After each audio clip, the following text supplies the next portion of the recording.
Ready to get started? Okay. Good morning. Thank you for joining us for the December 14th, 2023 meeting of the Chicago Teachers Pension Fund Board of Trustees. For the record, I am President Jeffrey Blackwell, and this meeting is being held in person at our office at 425 South Financial Place. A quorum for this meeting is 7 members in person. CTPF has provided a remote access option for those who wish to attend virtually, and access instructions have been posted on our website. Please note the following. Trustees who wish to speak, please raise your hand and I will call on you in order. I've asked Vice President Bryce Ward to help me track the speakers. All participants, please wait to be recognized by the chair before speaking. I will ask for a motion and a second on an agenda item before any discussion on the merits. Please limit discussion from each trustee to 3 minutes unless the body consents to additional time. I'm going to request that a trustee not raise a hand to speak more than 2 times on any matter, except to raise a point previously not raised or to answer a question. Please make sure debate is germane to the motion pending. I will entertain a motion with due respect for the length of the debate to close or limit debate to a period certain. I'm going to ask board counsel to assist me by pointing out if any of the adopted standing rules of debate are not being followed. Please be respectful of each other and allow a frank and full discussion, but in an efficient manner. Our agenda calls for us to go into executive session. We will suspend our Zoom meeting and ask non-attendees to leave the room while we are in executive session. Please monitor the meeting online to determine when we are back in open session. For our staff and trustees to focus on the business of the meeting, we will not respond to messages from the public sent using the Zoom chat feature. If you have any questions, please forward them to memberservices@ctpf.org. We'll now go to public participation. If we have anyone that would like to speak, we have Tina Padilla and Michael Klein.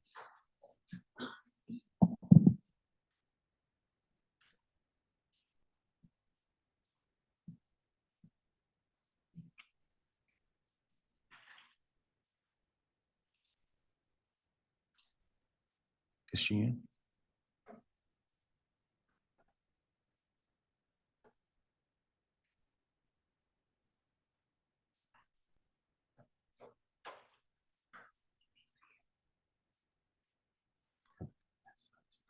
Oh, Erica Mesa. Okay. Good morning. Morning. Good morning, Board of Trustees and everybody there this morning. Thank you all very, very much for your fiduciary commitment to the Chicago Teacher Pension Fund. I am Tina Padilla, representative of the Pension Advocacy Group. I'm a little off because I wanted to recap the first Friday/investment meeting that was held on December 1st. Unfortunately, I submitted the FOIA request on the December 1st, but I just received it yesterday. So I don't have all my notes set yet, but nonetheless, I'm going to continue with the intention.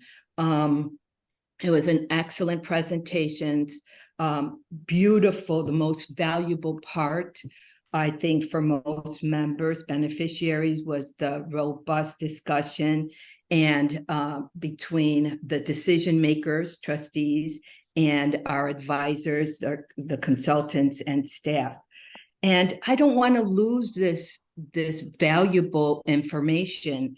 So, and I know that I had discussions with the leadership team about having a database where we can collect and codify this data and maybe have a dashboard for members to go and look. These are just 3 important things that we decided, well, the Pension Advocacy Group decided would be most valuable. Explain the role of the managers and how that manager plays in our multi-asset portfolio. 2, the key investment concerns for that allocation, both benefits and concerns, I guess, and describe, here it is, key investment considerations for allocations. I guess the dollar amount, that was number 2. And number 3 was describe the potential benefit and challenges associated with the investment strategy and or the manager. These things could be posted, and maybe we're undertaking a fabulous IT revamp. So maybe the IT can come in and help us have like a dashboard where members can go and just take a peek and see what's going on. And this is valuable information for us. Thank you very much for this time. Happy holidays, Merry Christmas, and Happy New Year to everyone. Hopefully next year our numbers will go up, and as well as our funding ratio is my number that I'm tracking. Thank you very much. Bye. Goodbye. Thank you. Thank you, Tina. Michael Klein? Hey, everybody. Can you hear me okay? Yes. Okay. Well, thank you, guys. Well, thank you so much, first off, for having me. My name is Michael Klein. I'm a second-year teacher over at Dunbar Vocational Career Academy, and I'm actually a career switcher. So I worked right out of college, 4 years in the private sector, and from a personal standpoint, I love teaching. I'm so happy with the decision. But something that I always believed with teachers is that when they took the agreement for less salary than other professions, that there would be a stable retirement. And I started my first year at Dunbar, really excited, ready to go, but I looked at the pension, tier 1 versus tier 2. And I got extremely, extremely concerned because first off, a 10-year vesting period is completely unacceptable. On top of the fact that tier 2 teachers are not vested in Social Security along with tier 1. So there's really extreme risk with becoming a teacher, especially if you don't know that you're going to stay in the state for 10 years. So this is obviously my first meeting. I'm really excited to see what you guys are working on, but I just want to come and speak on behalf of tier 2 teachers everywhere across the state who's worried about their retirement, and just say that, we are paying attention. I've talked to many teachers in my school, many teachers around the state firsthand who are worried about their pension, who are considering leaving the state because of their pension. And unfortunately, the way it's structured with tier 2, it really doesn't give people many other choice. So thank you so much for having me. I'm advocating for an end to tier 2 or a fix to tier 2. There's legislation pending, and I hope that as a pension fund, you guys support fixes to make it a little bit more fair with the tier 2 pensioners. That's all for me, and thank you so much. Thank you, Michael. Thank you for your concerns. Erica Mesa? Thank you. Can you all hear me okay? Yes. Awesome. Thank you. Good morning, fellow colleagues and esteemed pension trustees. I speak before you today with a sense of unity and purpose, extending a warm welcome to our 2 new pension trustees. As some of you may recall, I ran against them in the election, and I want to acknowledge the dedication and passion they bring to this vital role.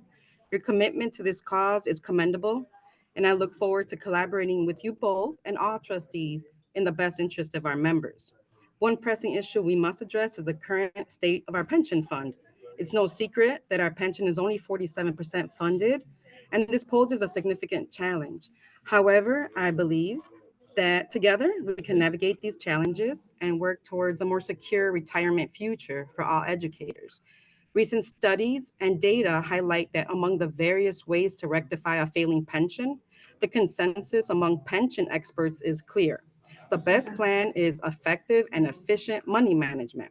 While I'm not implying that mismanagement has or is happening within our fund, I believe in being proactive rather than reactive.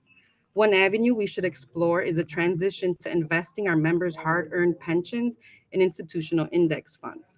This shift away from active investing with private equity firms, which often charge exorbitant fees, can help us protect and maximize our members' investments.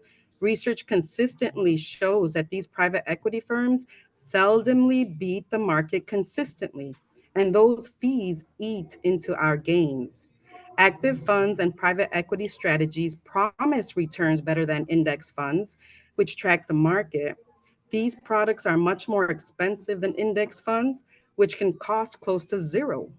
Yet these fiends drain our wealth without providing clear, transparent benefits over these low-cost, well-diversified index funds.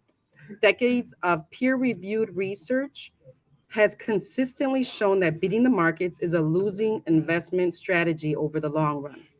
I'd like to draw your attention to the success stories of pension systems in Pennsylvania, North Carolina, and Nevada, which have successfully transitioned to index funds.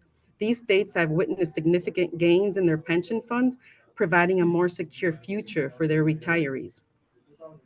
As our new trustees take on this important responsibility, I urge you all to consider the work ahead of us in making a gradual switch toward index funds. This approach aligns with the best interests of our members, promotes cost efficiency, and can contribute to the long-term stability and growth of our pension fund.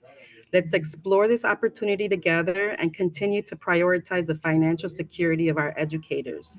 Thank you for your commitment to this cause, and I look forward to working closely with all of you to ensure a brighter retirement future for you, for me, and for all of our dedicated educators. Thank you for listening. I appreciate your attention and consideration. Thank you also. We appreciate your concerns. Okay, that takes us to roll call. Almost skipped it again. Trustee Barajas, Present. present. Trustee Blackwell, Present. Trustee Nelson, Trustee Ochoa, Present. Trustee Price Ward, Present. Trustee Riley, Present. Trustee Travlos, Trustee Benson, Present. Trustee Washington, Present. Trustee Woods. That ends roll call. Okay, thank you. Okay, that takes us to vote to approve trustee remote attendance and full participation. The Open Meetings Act allows for remote participation by a trustee if a quorum is physically present, which for our board is 7 members, and a member cannot physically attend due to one of 4 exceptions: personal illness or disability, employment purposes for the business of the public body, family or other emergencies, or unexpected childcare obligations. Do we have anyone? So do we state her name, or is she up? Oh, she's not even up, so. Well, she's not up, so I'd like to entertain a motion for remote participation. She's not here. She's not here, but I still have to entertain a motion. Okay, she's not here, but I still have to entertain it, then we just vote it down. He said we don't have to. She's not here, so we don't have to entertain the motion. Well, I have to make it, but we don't have to. Somebody has to. Okay, works for me. Okay. Okay, that takes us to 4, approval of today's timed agenda and fixed.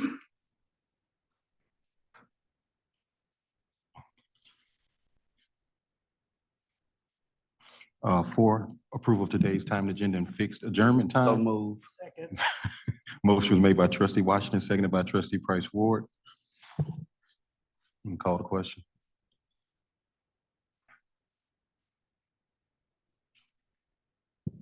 Trustee Barajas, Yes. I'll keep forgetting you before me, Paul. I'm sorry. I'm used to being number 1. It's the second position. He keeps going back to do Trustee Blackwell, Yes. get here. Trustee Ochoa, Yes. Trustee Price Ward, Jackie. Mhm. Jackie, I'm sorry. Fixed time agenda. Yes, sorry. Trustee Riley, yes. I hate that. Trustee Travlos, Trustee Benson, Yes. Trustee Washington. Yes. That concludes roll call. Thank you. Okay, we'll now move on to item 5, report on the president and our trustee recognition. I'm going to begin with a special recognition for our former trustee, Philip Weiss. Yours appears just a safari. Phil was elected to the Board of Trustees in 2020 That's what's waiting for. Go back to safari. and quickly made an impact on our organization.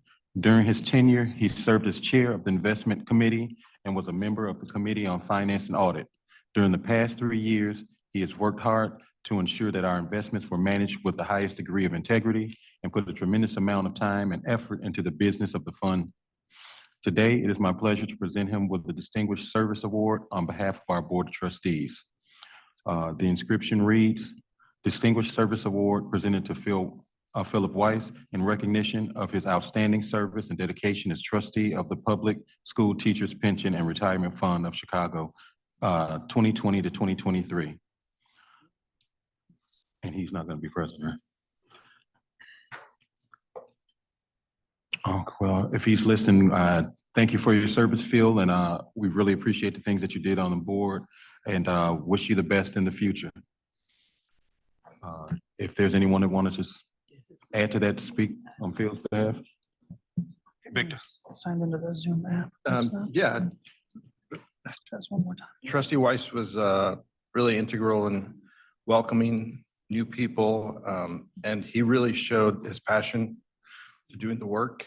He did it behind the scenes, and it's hard to appreciate what he did when you're just coming to the meeting, but he did a lot of work, and I know I appreciated it all. And It's okay.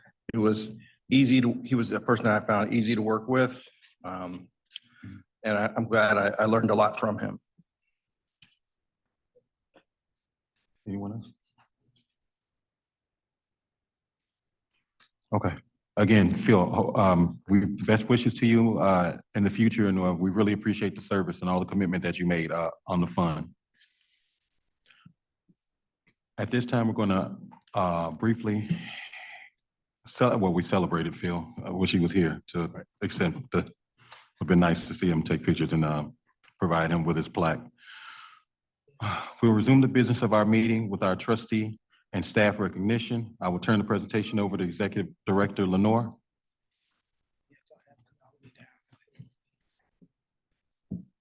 You know how you know how you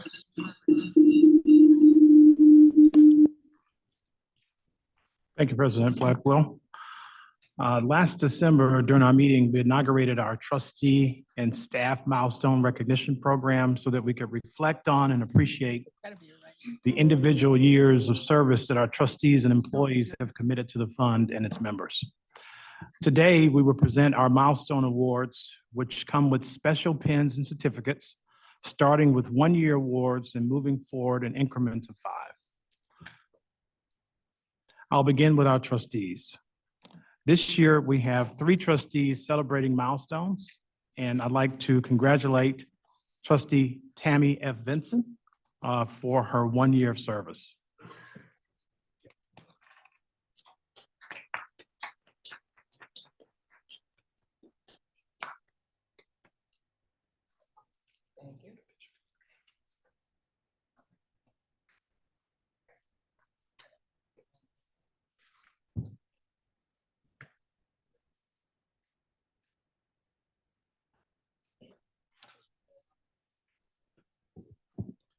Next, I'll recognize our Vice President, Jacqueline Price Ward, for 5 years of service.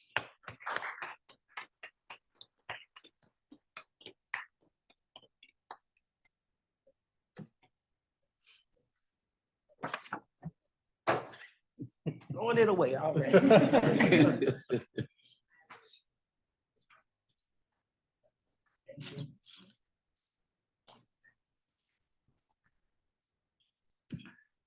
And Trustee Nelson is not here, but she will celebrate 10 years of service. Congratulations, Trustee Nelson.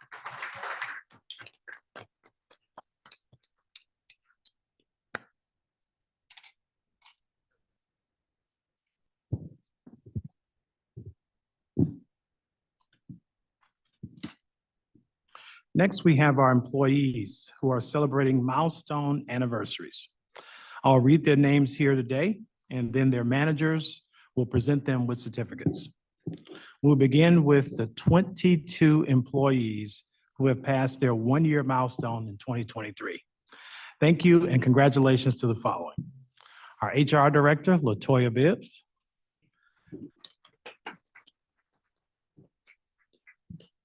Rebecca Cheers.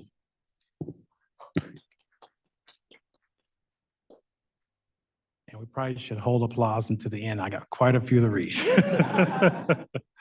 Wanda Coleman, Alex Alexander, Juvenal Estrada, Amna Farouk, William Hornsberger, Jasmine Jackson, Linnell Jolly, Eunice Clalish, Alexander Kramer, Timothy Mack, Marisol Madrid, Deontay Newt, Monica Pacheco, Donna Palafox, Adriana Sanchez, Tommy Self, Mayra Velasquez, our CIO, Fernando Vincent, Bianca Watson, and Renita Watts.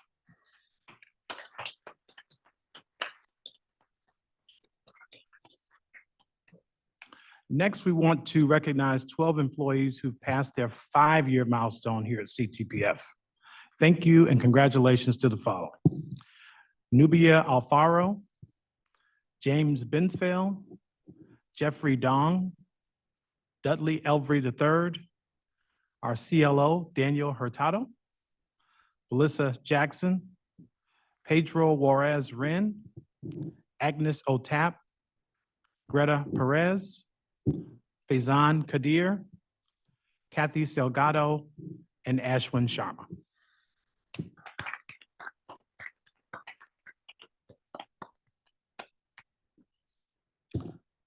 We have 5 employees who are being recognized for their 10-year milestone. Thank you and congratulations to the following: Tony Rose Campbell, Gidget Carr, Brenda Jimenez, Maria Lopez, and Kelly Park.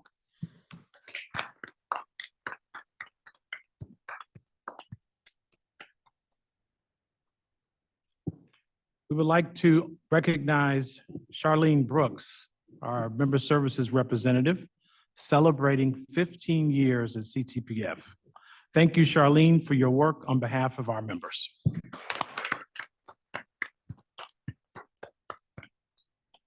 This year, we don't have any 20-year awards, but we do have a 25-year milestone. Please join me in congratulating Irish Sager, our Senior Quality Assurance Analyst, who is celebrating 25 years here at CTPF.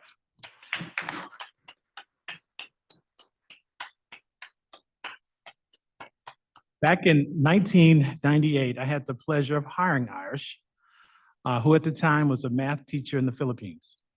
From the very beginning, she exuded a sense of determination and commitment that left an indelible impression on me. I vividly remember her telling me after her interview, "I will not let you down." And today I can confidently tell you that she has stayed true to her word. Irish began her career at CTPF as a payroll auditor and transitioned seamlessly into the pension benefits department and eventually found her niche in the quality assurance area. Her 25-year milestone is a testament to Irish's unparalleled work ethic, resilience, and passion for excellence. We're truly fortunate to have Irish as a cornerstone of our team. Please join me in celebrating Irish's 25th anniversary. Thank you.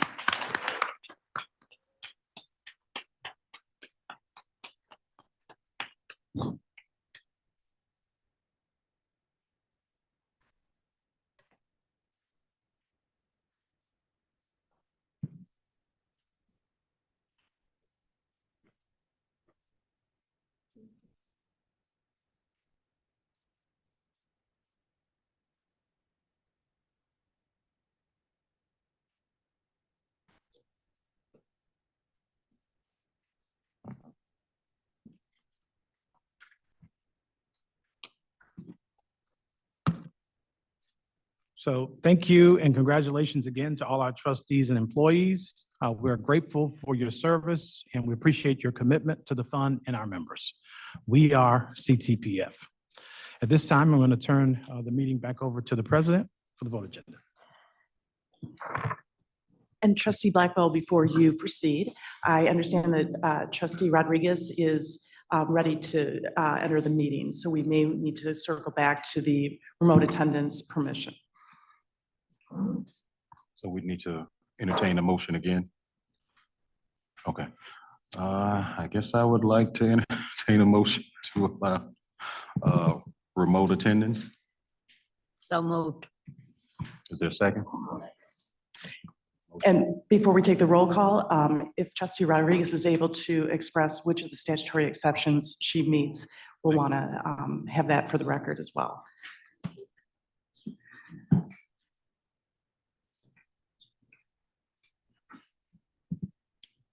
And it might be she needs to be promoted into a panelist position.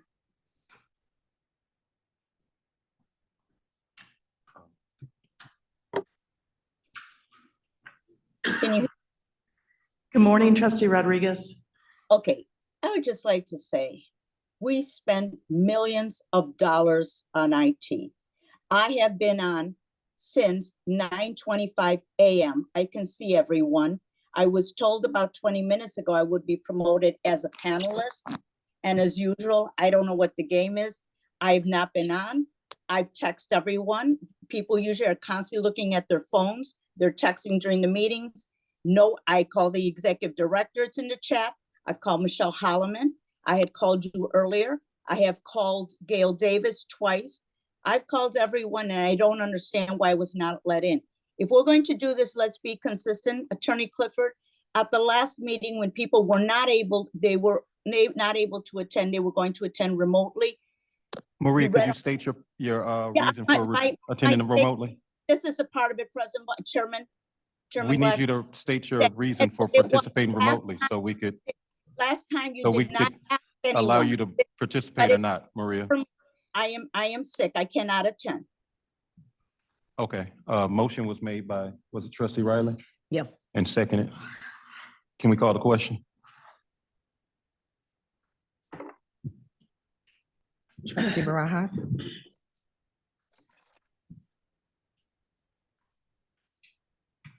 I'm sorry, did she say she was sick? Yes. Yes. Okay. Yes. Trustee Blackwell, No. Trustee Ochoa, Yes. Trustee Price Ward, Yes.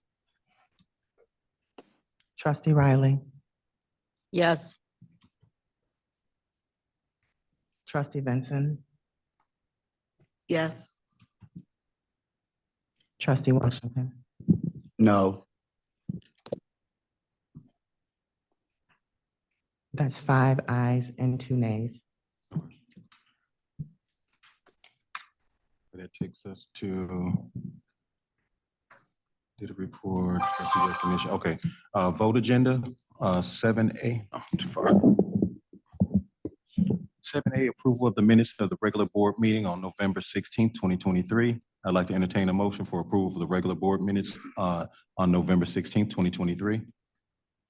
So moved. Second. Motion was Like, made by, have my hand raised on that, please. I don't have access to that to raise my hand. I apologize. okay. Motion was made by Trustee Price Ward and seconded by Trustee Riley. You had a question about the minutes, Maria? Yes, I did. Thank you, President Blackwell. On just one part on where the reports of the survey and ballot system, there was a brief discussion where some questions asked on that and all the other motions. If there was a discussion, it says discussion ensued and sometimes a brief statement. I'm just going to ask they might want to add that or amend that because it was a discussion. I did ask 2 questions and it was not addressed that questions were ensued or discussion was ensued. If that could be added, please. Thank you. Okay.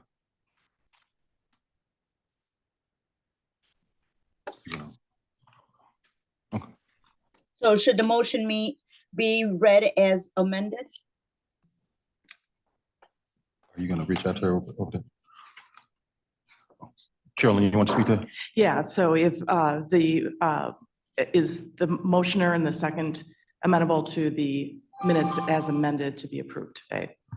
And it's the request of Trustee Rodriguez to add discussion ensued in the section regarding the elections.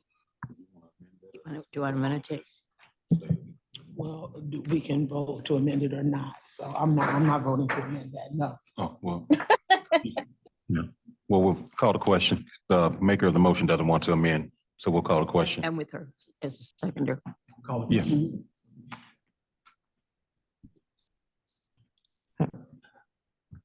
Trustee Barajas. I just want to make sure I'm understanding. A motion to amend that discussion was ensued about the election? No, the minutes. Maria wanted to amend the minutes to cite a change, but the maker of the motion didn't want to amend it. So we're voting just to approve the minutes as presented. Oh, yes. Trustee Blackwell. Yes. Trustee Ochoa. Yes. Trustee Price Ward. Yes. Trustee Riley. Yes. Trustee Rodriguez. No. Trustee Benson. Yes. Washington. Yes. That's 7 ayes, 1 nay. Okay, thank you. That takes us to 7B, approval of the State of Illinois Actuary Report on the Public School Teachers Pension and Retirement Fund, Chicago, pursuant to the Illinois Public Act 100-0465. I'd like to entertain a motion for approval of the State of Illinois Actuary Report on the Public School Teachers Pension and Retirement Fund, Chicago, pursuant to the Illinois Public Act 10-0465. So moved. Second. A motion was made by Trustee Riley, seconded by Trustee Washington. Good morning, Elise. Good morning, trustees. Before you, you have the report of the Illinois Auditor General's Office related to the Public School Teachers Pension and Retirement Fund Actuarial Report as of FY 2023, as required by Public Act 100-0465. The outcome of the actuarial evaluation audit was that the Illinois Auditor General's Office did not have any issues with the assumptions as well as the outcome of the calculations in the report. They have 2 ongoing recommendations to continue stress testing, a review of the different assumptions that as they relate to the state of Illinois contribution and potential reductions in the discount rate, as well as to continue to monitor economic assumptions related to interest rate and inflation on an annual basis.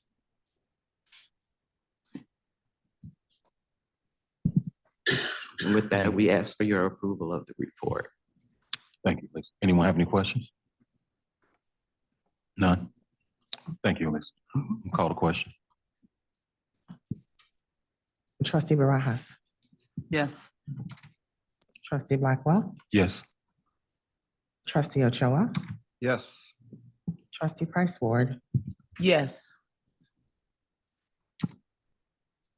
Trustee Riley. Yes.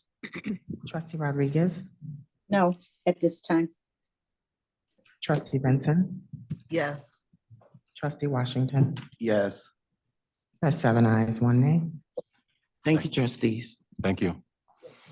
7C, approval to amend the travel and expense policy regarding educational seminars. I'd like to entertain a motion for approval to amend the travel and expense policy regarding educational seminars. So moved. Second. Motion made by Trustee Price Ward and seconded by Trustee Riley. And who's coming up? Dan? Yeah, good morning. It has been observed that we really shouldn't need to require board approval of the 3 educational seminars that are already approved via the rule itself. And so the purpose of this amendment would be to make clear that there does not need to be board approval for each of the educational conferences. Now, in terms of making sure that that we can tally, that we can track how many seminars you have in fact attended, and that you can get the administrative services assistance in making the travel arrangements. In the president's report, it's suggested that those who are attending conferences, that can be identified. without it being voted on, and that you're also, all the trustees are free at any time to contact administrative services regarding educational seminars that you'd like to attend, and to, again, give them the ability to track it, but also give them the ability to assist you with the travel arrangements. Thank you, Dan. Maria, have did you have a question? I Yeah. was coming to you. Thank you, President Blackwell. Mr. Hurtado, I looked at the whole policy and I've seen a lot of changes in the last couple of years. Some of those changes are not listed on there. And aside, I still don't understand why it would not be approved. The purposes and the way conferences were listed before, you'd have the name of the trustee, the travel dates would be included. We don't even get that anymore. And I'm just wondering why this policy last couple of years is we're losing track on everything. There's that accountability. What if someone decides to attend a conference and it's not even on a list, or they don't get credit on it? I mean, I don't see it, but yet everything that's in the policy that you have changed some of over the last couple of years since you came, I still keep on asking the same questions at board meetings. Why do we not keep track? Why do we not require approval, starting with the executive director and all staff members about their conferences? Is there something in the statute that says that they get conferences as well? I don't recall that. I know it's for trustees. That's my question. Thank you. Then I'll come back to you. Go ahead, Hannah. So actually, this may be a question or statement to you, Attorney Hurtado, but my understanding, and to you, Ms. Davis, you all keep track of every conference that we go to, because you're making the arrangements for us to go, in addition to not just travel arrangements, but you're actually doing the registering for the conferences that we attend, which means that you have a record of where we're going, when we're due back, because the fund is paying for it. Am I correct?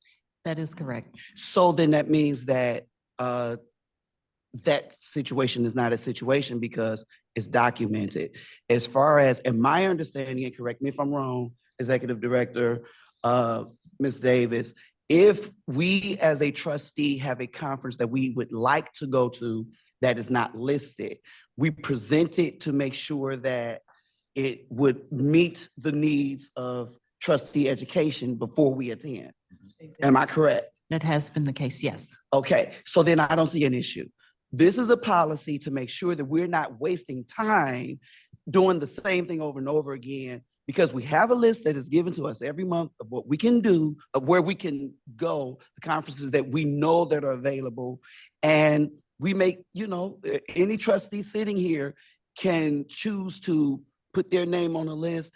If they want to go to a conference, staff follows up with us. And so that's that. And as far as what staff is doing and what conferences and things that staff are going to, in my opinion, that is out of the purview of this board, provided that monies have been set aside, which we set aside as a board when we make a budget. Executive Director Lenore is the chief executive of this fund, and he has people that are in place to do what needs to be done to make sure that people are doing what they're supposed to be doing. And so far, I've not seen anything nefarious happening. I've not seen people taking pleasure trips on the fund's dime. The people that have gone to conferences, I've been at conferences a couple of times with staff, and they were actually in the conference working. And so I don't understand why this continues to be an issue. We do not have to play big brother to every single thing that happens in this building. That is why we have a staff. That is why we have an executive director. That is why we have people that are over these various offices to do that. And then we manage, our job is oversight over all of those things. And if something is going amiss, then yeah, we should step in as trustees and intervene. But as of now, I don't see that as being an issue.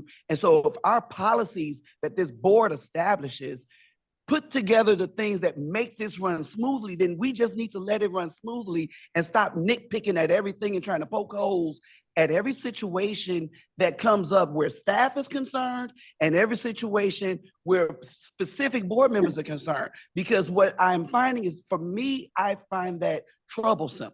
That is not our job. That is why we hired Executive Director Lenore to manage this fund and manage the staff and for the staff to work and collaborate together. And I do not believe that we as a board should be in a position where we're taking a hostile, because to me that feels hostile, position. Every time the staff wants to make a move, they got to come and kiss our ring. I have a problem with that sentiment. And that is not to say that staff should just ramshot things past us or anything like that, but they don't.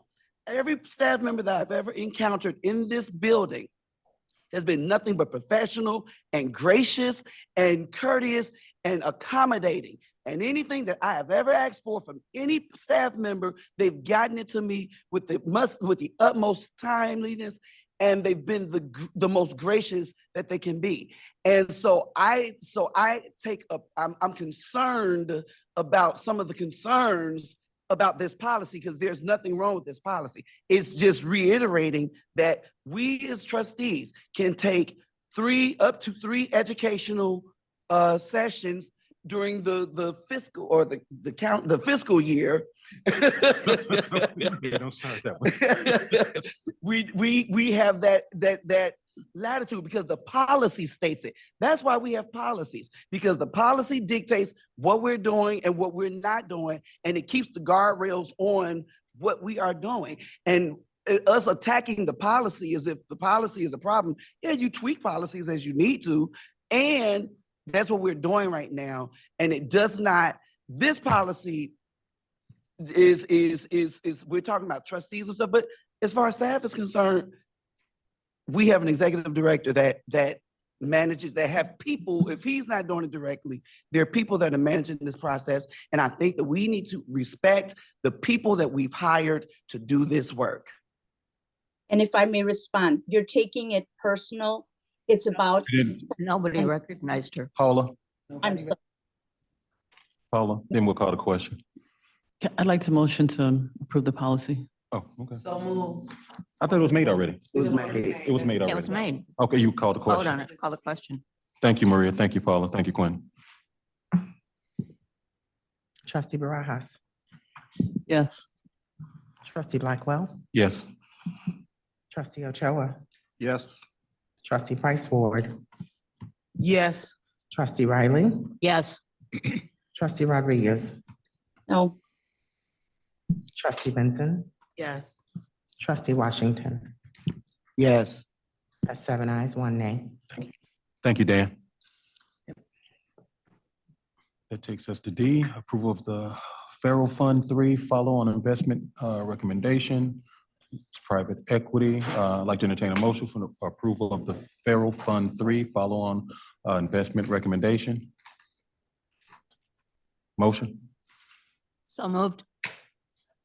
Motion was made by trustee Riley, seconded by trustee Vincent. Morning. Good morning, trustees.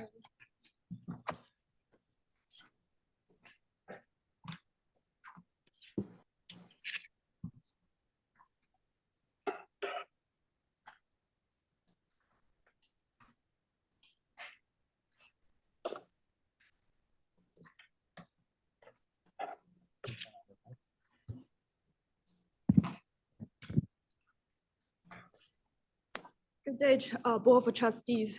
Thank you for taking your time to evaluate the real opportunity of private equity strategy. Farol Fund Summer, 3. get a little closer to the mic. Thank you. Is it better? A little more. I mean, see how mine is? I'm very close. You can hear me. I can hear her perfectly. Okay, great. Background of the investment, the board approved an RFP search for NWDBE manager in 2018 for up to 45 million. 3 out of the 7 candidates were selected for a finalist, and Farol 2 was one of them. The board approved the recommendation of 12.5 million commitment for Farol Fund 2. Farol 2 was a co-investment fund and minority certified. Currently, Fund 2 has invested approximately 80% of its total fund commitment. The rest is reserved for additional add-ons for the 9 platform investments in the portfolio. The fund has generated return of 2x gross MOIC and 23% gross IRR, while on the net basis, 1.7x and 19% as of second quarter 2023. On page 4 to 6, there are several developments on the organizational front. First, the team has 3 key professionals. Newest member Lindsay Finan joined as VP in 2019 during the Fund 2 formation. Lindsay has previous experiences at Barclays, National Economic Research Associates, and Broadridge Financial Solution. Rob Aziki founded Farol Asset Management in 2011. He is a seasonal veteran with 31 years of diverse background in investment banking, capital markets, and private equity investments. Mr. Aziki also serves on several organizational boards, including the board of New York Research Foundation, Jacob Javits Convention Center in New York, Milton Academy, and also Nightingale Bamford School. Doug Kelly, partner joined in 2015, also has 30 years extensive private markets experience. The team capabilities span over underwriting deals, which is portfolio companies, and lead sponsors, which is general partners and funds. The team has track record of direct investments and fund investments. For direct investments, $300 million was invested in 26 direct platform deals since Farol inception, and $275 million in 33 direct deals in prior funds in total. For fund investments, $120 million was invested in 9 primary commitments and $710 million in secondary LP interest. Farol has been certified minority manager in New York, New Jersey, Minority Supplier Development Council, MSDC, in 2015, and has been a UN PRI signatory since 2015. Farol managed $550 million asset under management and 2 types of vehicle, commingled fund and separated management account. The SMA vehicle is in its 3rd tranche with the same strategic LP, which is also a municipal public pension plan. Fund 2 was the first commingled vehicle closed with $50 million in 2020. So from page 7 to 8,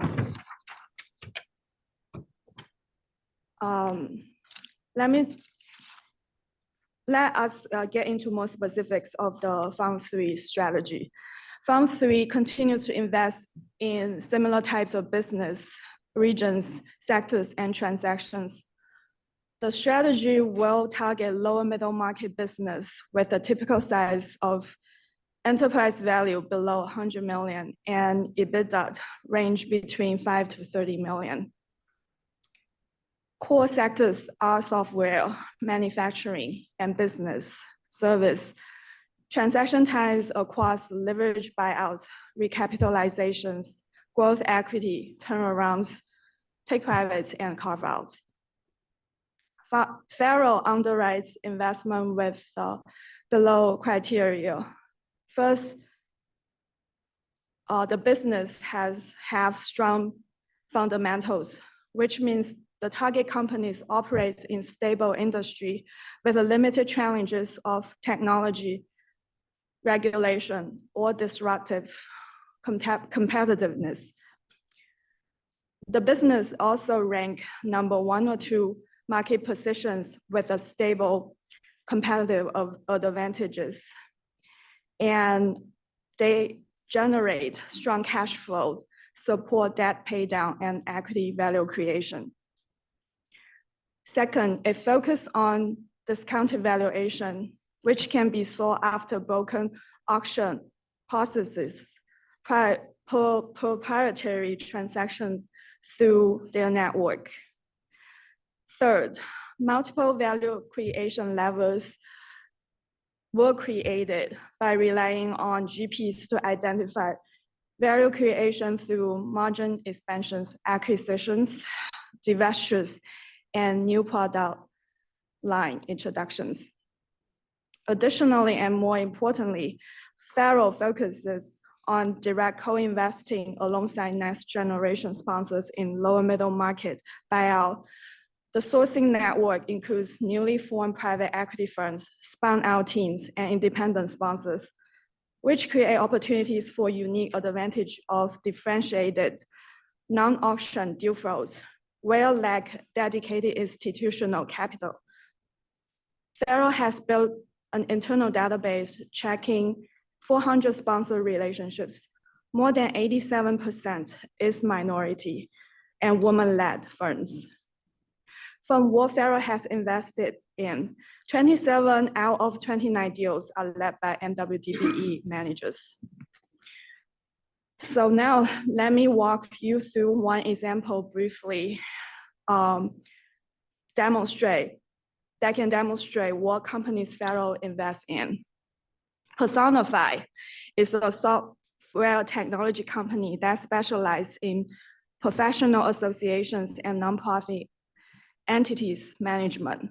Personify provides member-based organizations with the AMS solution to manage membership, accounting, financial reporting, fundraising, and other mission-critical functions. The company serves primarily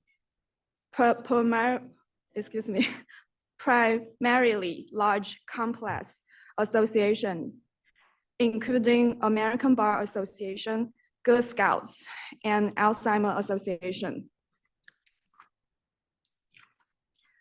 The investment thesis came with several merits. First, it focused on mission-critical software for a stable industry with a secular growth trend. Second, customer base is also broad and well-diversified. Third, the transaction closed at discounted valuation of 1x revenue. Software companies typically trade at 3 to 15x revenue based on live statistics. Fourth, the co-invest GP Rubicon Technology Partners has decades of experience acquiring and repositioning niche software business. For this particular investment, they have optimized the cost structure and executed 2 strategic add-ons to fuel organic and inorganic growth. As a result, the business grew 18 times of its EBITDA, improving margin from 1% to 21% during the 5-year holding period. The deal was fully exited and returned to investors with 4 times money back. The business also acquired by large PE firms like Palico Capital in 2018 and later by 3i in 2023. 3i is a British multinational private equity firm. Nowadays, Personify has powered 70K plus organization staff. 22% of the US population interacts with Personify. So now on page 10, let me tell you more about the Fund 2 performance. On this page, here is a breakdown of Fund 2 performance with portfolio companies' return. You can see that overall Fund 2 has, as of June 30th, 2023, performed well with a 2x growth MOIC and 23% growth IRR, while net performance is 1.7x and 19%. The portfolio has 2 partial realizations generating 19% DPI. Therefore, the portfolio is off its J-curve. 2 deals are currently marked at 7.5x and 4.7x. With half of the investments committed after 2020, the portfolio is still in its investment period and the harvesting mode will happen later on. So Fund 3 is in fundraising and targeting 225 million. Different from the 220 fee structure, the management fee is 1% of total commitment for investment period and and 1% of invested thereafter. The terms are anticipated to be similar to Fund 2 and will be pending on final legal contracting and negotiation. We believe that the co-investment model can help mitigate the fees and expenses overall compared to a fund-of-fund model, and potentially even lower than the direct fund model. Lastly, based on 2023 Callan pacing, investment team along the consultant recommended a 10 million re-up with a Farol Fund 3. We are seeking an approval from the Board of Trustees today for the re-up and hold to close list by the end of January. And now we are happy to answer any questions. Anyone have any questions? No questions? Call the question.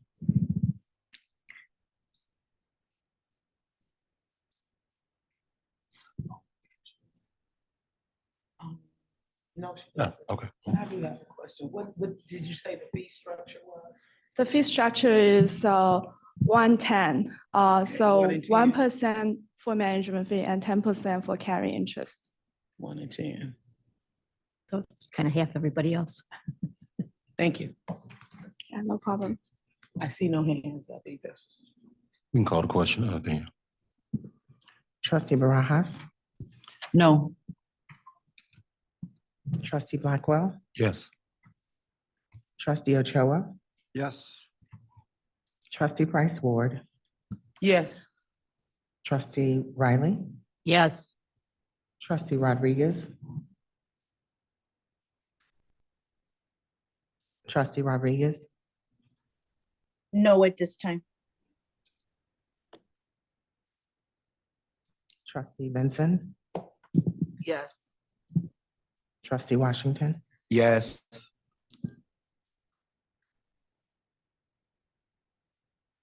That's 6 ayes, 2 nays.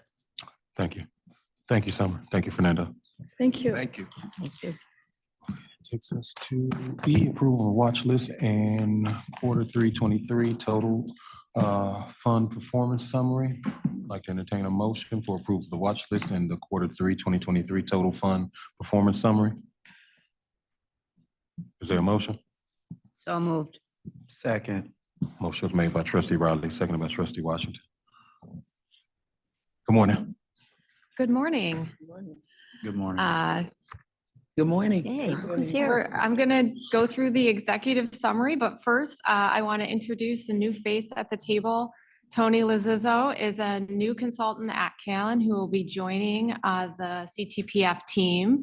He's located here in Chicago with me, so he'll also be able to come to meetings as needed. And I'll just give him 30 seconds to introduce himself. And first of all, thank you. Pleasure to be here. Hope to get to know all of you a little bit more as we progress. I'll probably be taking a back seat and learning what's going on to begin. But I'm here as a resource to help these two here in the Chicago office, born and raised just west of Chicago in Oak Park, University of Wisconsin, and University of Chicago. And I can think of no better use for my overeducation and my experience than honoring the teachers, as my wife is a teacher as well. So look forward to helping you as best I can. Thank you. Thank you. Good to meet you. great. So I will start with a brief overview of the markets for the third quarter and then go into performance for the fund. So just to start out, the third quarter was a really strong quarter for the economy, not so strong in the markets. But GDP was up 5.2%, which is a high number historically. The first couple quarters of the year were more around 2%. So that was a bit of a surprise to the upside. And inflation has come down. So through November, inflation was at 3.1%. So good to see that that's slowing down. It's still above the Fed's target of 2% for inflation. However, the Fed met yesterday. They did not raise rates again, and they've actually implied that they may start lowering rates next year. So right now, the market is pricing in the first rate cut in March, thinking maybe by the end of 2024, we'll see rates down about 1.5% from where they are today. So pretty significant news coming out of the Fed that they have kind of decided they're not going to continue to use rates to manipulate inflation. In the second quarter, we did see one rate increase in July. We saw them hold steady again in September. So the Fed funds rate is currently 5.25 to 5.5%. So in the equity market, on page 5, we have the chart that shows you how different indices performed for the quarter and for the year. The S&P was down 3.3% in the quarter. And year to date, there's been a very significant difference between how the top largest companies in the index are performing versus everybody else. So what they're calling the Magnificent Seven, these are Meta, Google or Alphabet, Tesla, Microsoft. These companies are responsible for 87% of the performance of the S&P year to date. So they have all been doing really well, and everybody else has been doing not quite as well. So that's a very significant change from what we're used to historically. But overall, for the last year, those stocks have helped increase the S&P up 21.6%. So really strong equity performance this year, which is quite a reversal from last year, where we saw equity markets sharply down. Small cap companies, which are represented by the Russell 2000, were down 5.1% for the quarter, up only 8.9% for the year. So small cap companies are struggling with the higher interest rates. One of the kind of mechanisms there is this idea that the market is discounting smaller companies on fears that they may not be able to pay debt off at these higher interest rates. So it's really a market sentiment more than a reality, but that's what we tend to see in rising rate environments, is that small cap companies trail. In the quarter, there was really no difference between value and growth companies. But for the year, you can see a pretty significant difference with the Russell 1000 growth up 27.7% and the Russell 1000 value up only 14.4%. So those Magnificent Seven companies really drove that difference between value and growth for the year. From an international perspective, the all-country world ex-US, so that's all developed and emerging markets, was down 3.8% for the quarter, up 20.4% for the year. So pretty similar performance to the US. In the quarter, emerging markets led developed markets, and overall, much of that negative performance was due to the strengthening dollar. And then lastly, on the fixed income side, so we did see a little bit of a rate hike on the short end. Longer end yields actually rose as well. So the aggregate was down 3.2% for the quarter, and now slightly positive over the 1 year at 0.6%. We continue to see this trend of lower quality credit outperforming, so high yield or even some investment grade corporate bonds that are a little lower rated outperform more higher rated bonds. Are there any questions on the market before I move into the portfolio?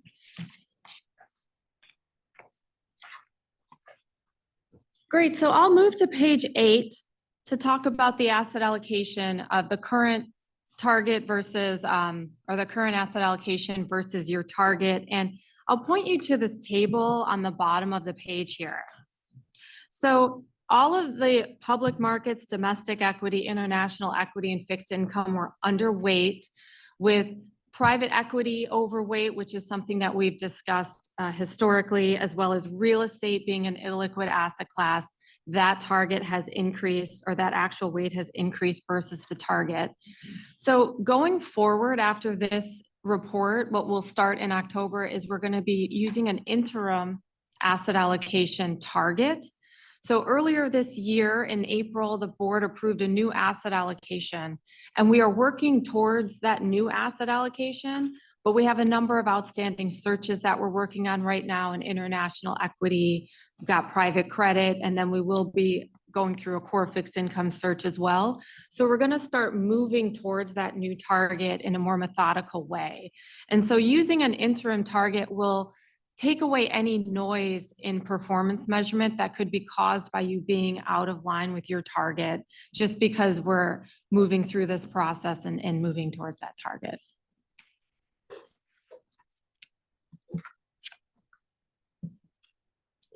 So with that, I will move to the total fund performance on page 12. So what we're looking at here is a chart that shows how your fund performed versus your target, as well as versus other public fund peers that are large, so over $1 billion. So for the last quarter, the total fund was down 2.91% gross of fees versus your target, which was down 3.25. So you did outperform your target. For the quarter, you are trailing peers slightly, and that's just is due to some, differences in asset allocation for your fund versus others. And over the last year, the fund is up 11.33%, which did underperform the total fund benchmark of 12.37, but you're still ranking very highly versus peers. And then over longer term periods, the fund has outperformed the index, and you've outperformed peers over the last 5 and 10 years. So overall, the portfolio looks pretty good at this point. We also include the net of fee returns on page 14. So a similar trend, net of fees, some outperformance in the quarter, underperformance for the year, and then outperformance over all trailing time periods, which is on the bottom chart of this page. Brianne, what's the major contributor to that? To the underperformance for the year? Yeah. Yeah, it's the private equity reporting lag. Ah, okay. Yeah.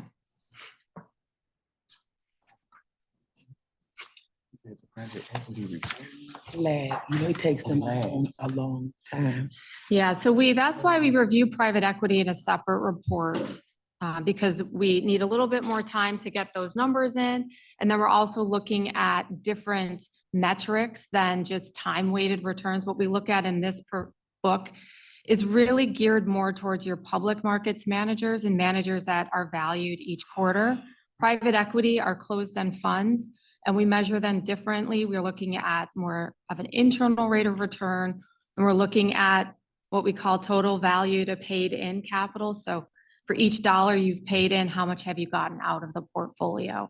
And it's because of that closed end mechanism, because you're putting money in and it's being held for long periods of time before it's returned. Right.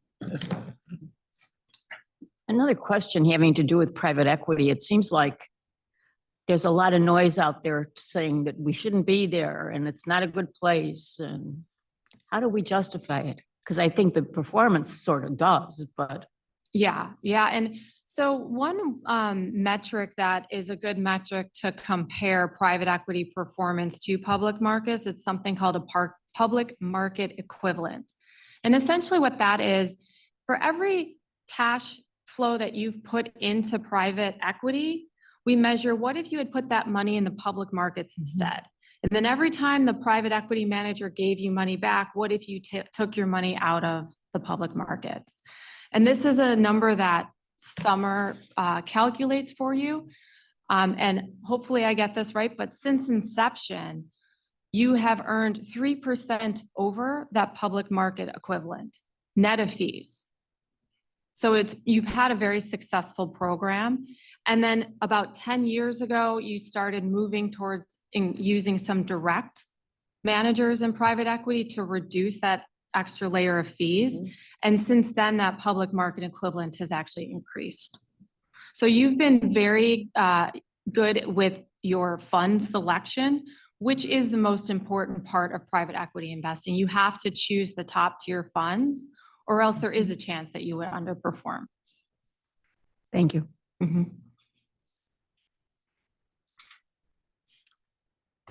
So the last page I want to review is page 23, and that's our watch list. We do have some good news this quarter. A couple of managers have qualified to be removed from the watch list.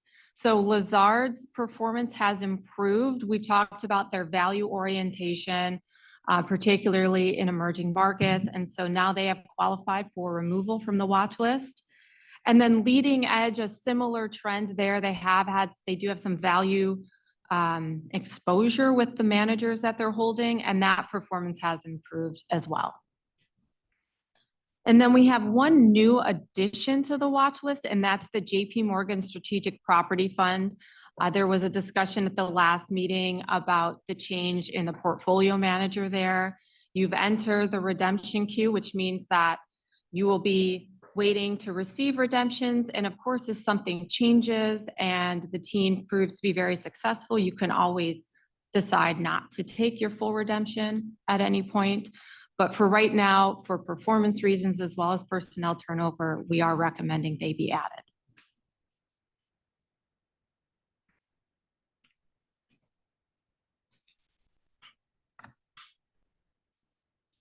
And so that's all I had. And I think we need a motion to approve the watch list changes. So moved. Oh, it was sorry. made. I didn't- My apologies. Yeah, I lost it too. Yeah. So happy to take any other questions.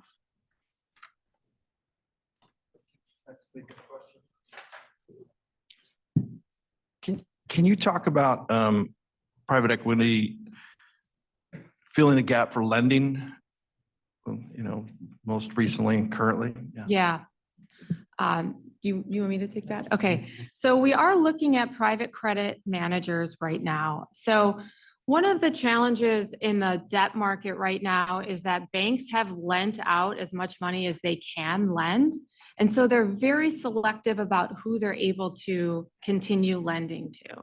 And actually, I was talking to one of your private credit manager that's in your portfolio earlier this week, and she gave me an example of a company who has had a 30-year relationship with the bank. But all of a sudden this year, they said, well, we don't have any more credit to lend to you, so you need to find another lender. And so that's why they're reaching out to the private credit managers to get that lending. So it's an area where the manager is underwriting the loan. And what I will say is that these, it's not necessarily a higher risk situation.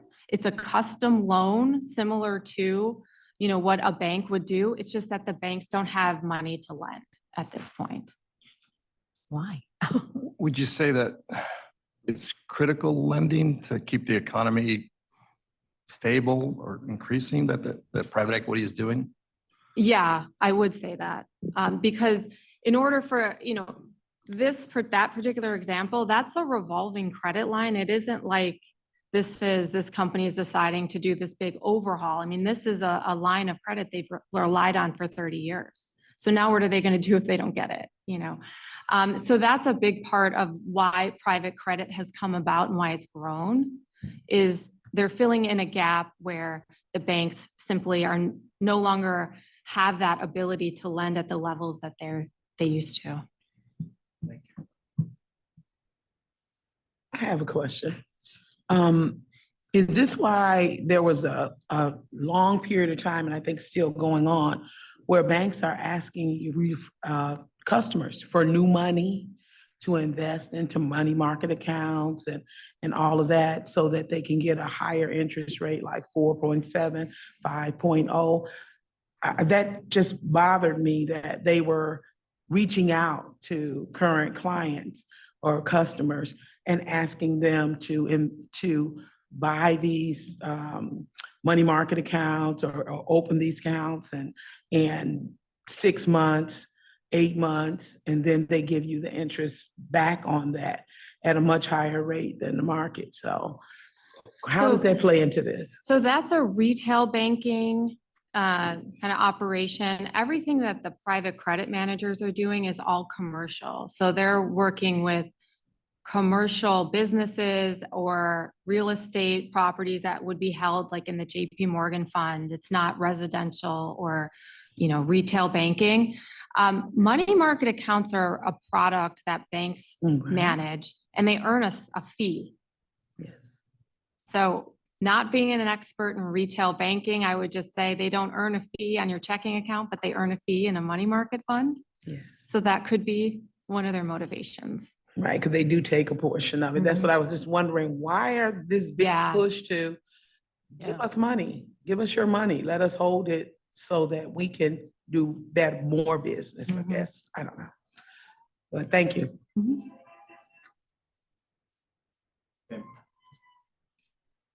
So I guess mine is just a clarifying question because I see the watch list. So Ariel International Equity has been on the watch list since 2020. And it looks like there's been some due diligence. Why are they on the list and what would they need to do to get off the list? It's on that page. Sure. So they've been on the watch list for a couple of reasons. For their performance has trailed, and that was a result of the previous portfolio manager. Her style is what we call lower beta, which just means when the market is up, she's not going to be up by as much. But when the market's down, she won't be down by as much either. However, we've been in a market where it's been mostly up. So she had underperformed. And then as of September 1st, she left Ariel and a new portfolio manager took over. And he had managed emerging markets previously, but now he's also managing this developed market strategy. So we don't have any history for him in managing that strategy. And so when we have portfolio manager turnover like that, that's a watch list trigger.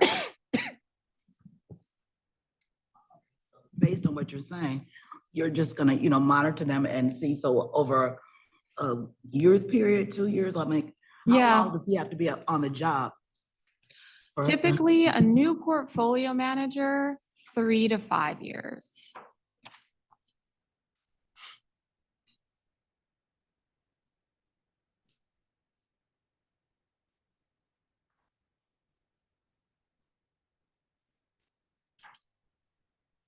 Any more questions? Jackie, you had any more questions? Thank you. Okay. Great. Okay. Great. Thank you. Thanks, everybody. Happy holidays. Yeah. Yes. We can call the question, Danielle. Thank you. Okay. Trustee Barajas. Can you repeat the motion real quick? Because we had so much discussion. Approve the watch list and the quarter 3, 2023 total fund performance summary. Yes. Trustee Blackwell. Yes.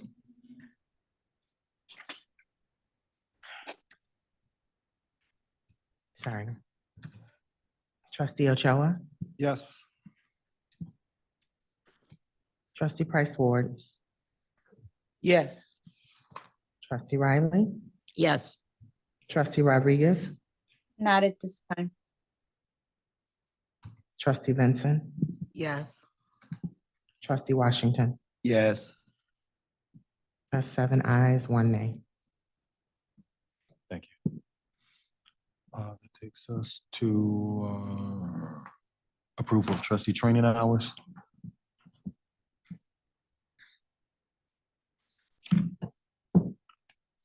Let me go to that.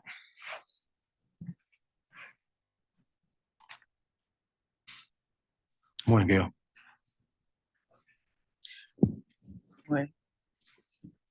We are asking for approval to attend approval for the training hours as presented from last month to this month currently. Is that Tammy? So moved. Okay, motion made by trustee Benson, seconded by trustee Price Ward. You had a question? My open meetings act training, is it on there? I sent you the certificate, just so you know when you feel next Yeah. time. Okay.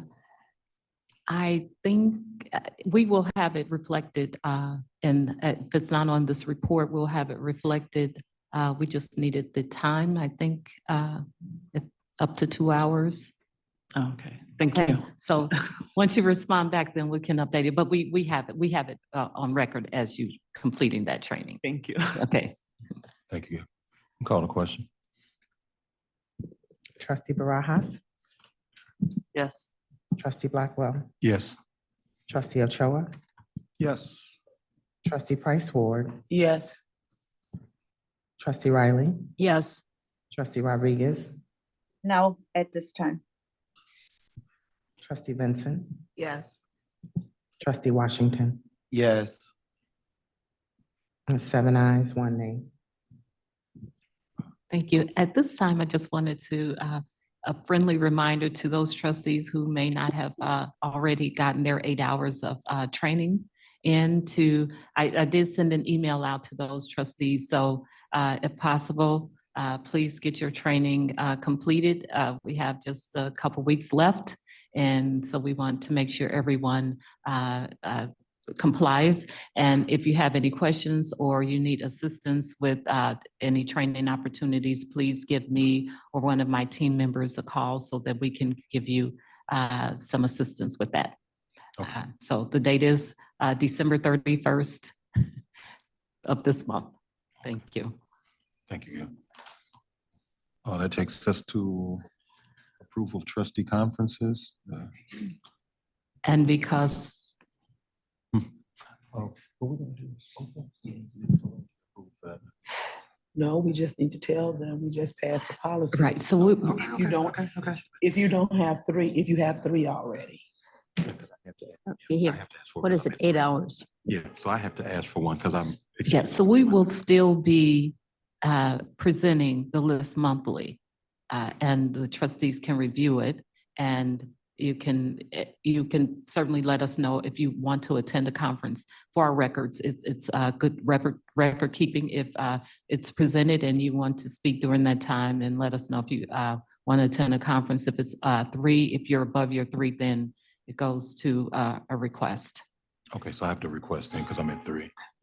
I would like to request the Opal Group Investment Education Symposium 2024 in New Orleans.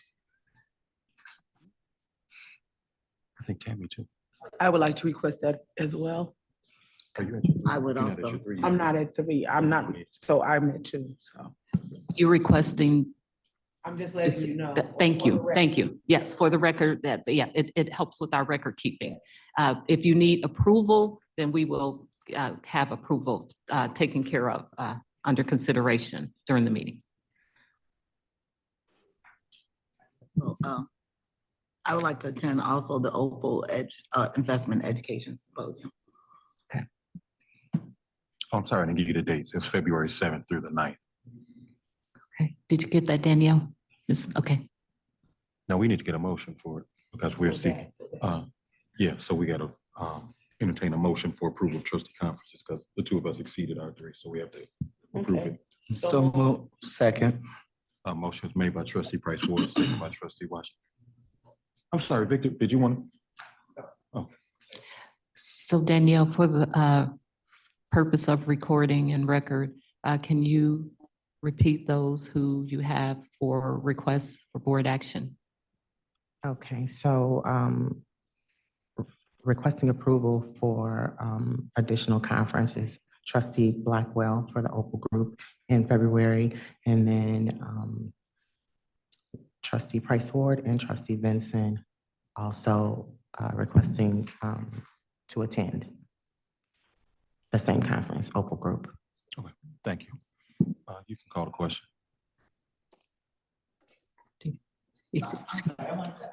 I just saw the IPPFA in May. It's a Illinois pension conference. Is that?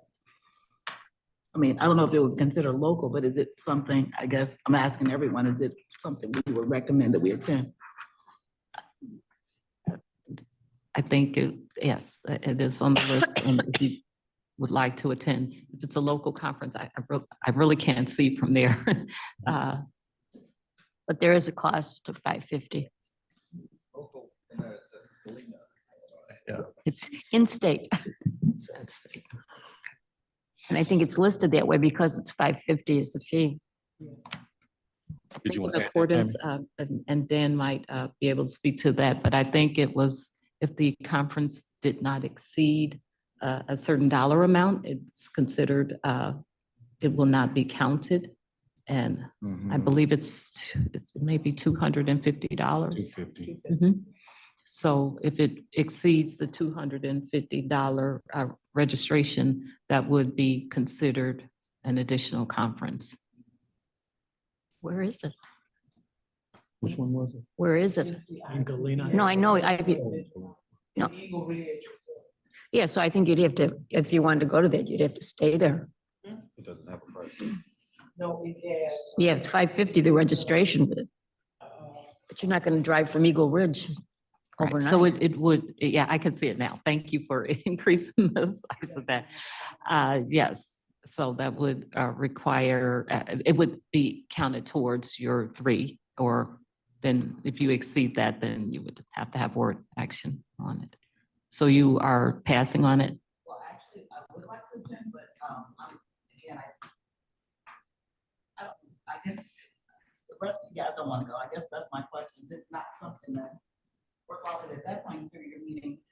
Folks that are doing pension throughout the state, something would be It was, that organization was started by a cop. I don't know if it was Chicago or suburban, but it's grown. Okay. What was his name? McNamee. We've had trustees attend in the past, not as many attending in the past, but we have had trustees who have attended in the past. And also this is where they do offer a lot of training at the end of the year for those trustees who are in need of hours.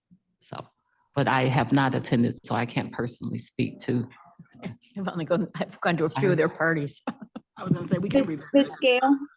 Gale, Trustee Rodriguez. Tammy was still speaking, Maria. Oh, I didn't hear any voices, so I thought you was Gail. Oh, no, last I heard was Gail, sorry. That's all right. Go ahead, Tammy. No, I was just gonna say that we can revisit it because it's not until May. Okay, okay, I'll let you good, know. yeah. So we'll be able to get a more accurate price then. Okay. Dan? Just want to clarify with the question to Gail about the $250. Local seminars do not count toward the 3. There is a limit of what can be expenses. That's $250. It doesn't, but that doesn't make it, it doesn't make it counting toward the 3 out of town conferences. That just means if it's going to cost you more than $250, you have to pick it up yourself. The fund will only subsidize it up to $250. Or use it as one of your 3. It doesn't count, or I guess that would be if you, I don't really think it allows for that. I think it allows, you just have to pay for the trustee just has to pay for the remainder. It doesn't count toward the 3. Pay the remaining balance. But if she chose to use Yeah, it you as use one it of as her one of your conferences. 3 because you have to stay there. That's why there's a cost. Okay. Excuse me, I've had my hand up and other people are talking without raising their hand. I'm gonna come to you, Maria. I know, but. Sorry, Dan. You Go ahead, Dan. finally interrupted my question. I mean, Go let's ahead. be. We didn't hear what And it's just a separate paragraph after the paragraph about being allowed to 3, out of town seminars. And it says trustees may attend local education seminars, which shall not count toward the 3 pre-approved educational seminars per fiscal year. And then, indicates for purposes of this section, local shall mean any location within 150 miles from downtown Chicago. Trustees who attend local educational seminars shall be reimbursed for the actual and reasonable expenses substantiated by receipts, not to exceed $55. The fund shall pay up to $250 per trustee in registration fees for local or online educational seminars. So if it's a local seminar and the registration fee is $300, and then the trustee is just responsible for that $50. But she would have the option to count it as one of her 3? I don't see that here, that there's an option to count it because it's still a local. It's still a locals. Okay. And We'll have to get more clarity by the on that. definition, yeah. Get more clarity. Okay, thank you. Maria? Yeah, so then, Mr. Otaro, then are you talking about if they stay overnight, the room? The registration, I understand, but if they pay for the room, is that included or not? Local does include a room or does not? Not if it's within 150 Right. miles. This So then particular- it would only pay up to $55 for expenses. So that, unless you can find a hotel room for less than that. Right, okay, thank you. Thank you. Thank you, Gail. Thank you, Dan. Also another question, what's the motion on the table? Because I don't, are we not applying the new vote? Oh, I see, got you, thank you. Thank you for that. Whatever. Just two, because she's not over two. Right. So she just wanted to go on record that she wanted she was going to seek approval for it. Yes. So for the record, we have trustees who are requesting to attend and just want to have it on the record for our administrative staff. And then we have the two conferences that require board action. Oh, she don't want it? Oh, so it's just one. Tammy doesn't want? So we have one. Just one now. For Trustee Blackwell, President Blackwell. Okay.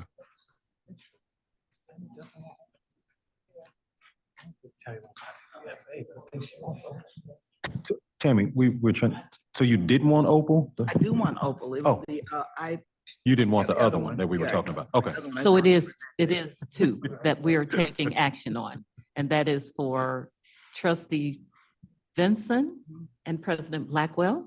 Okay. And Danielle, if you could just repeat those conferences for those board action requests.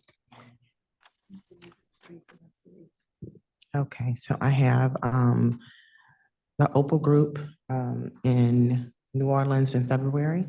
That would be Trustee Blackwell and Trustee Vincent requesting approval, and Trustee Price Ward on record to attend. Right. Thank you. Thank you. Thank you. You can call the question. Trustee Barajas. Yes. Trustee Blackwell. Yes. Trustee Ochoa. Yes. Trustee Price Ward. Yes. Trustee Riley. Yes. Trustee Rodriguez. No at this time. Trustee Vincent. Yes. Trustee Washington. Yes. That is 7 ayes and 1 nay. Concludes roll call. Thank you, Gail. Thank you.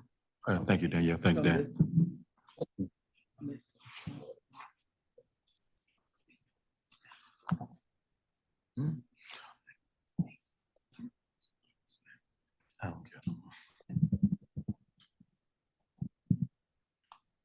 Okay, that takes us to move. 8, report on the president. 8A, we have security awareness training with Dan.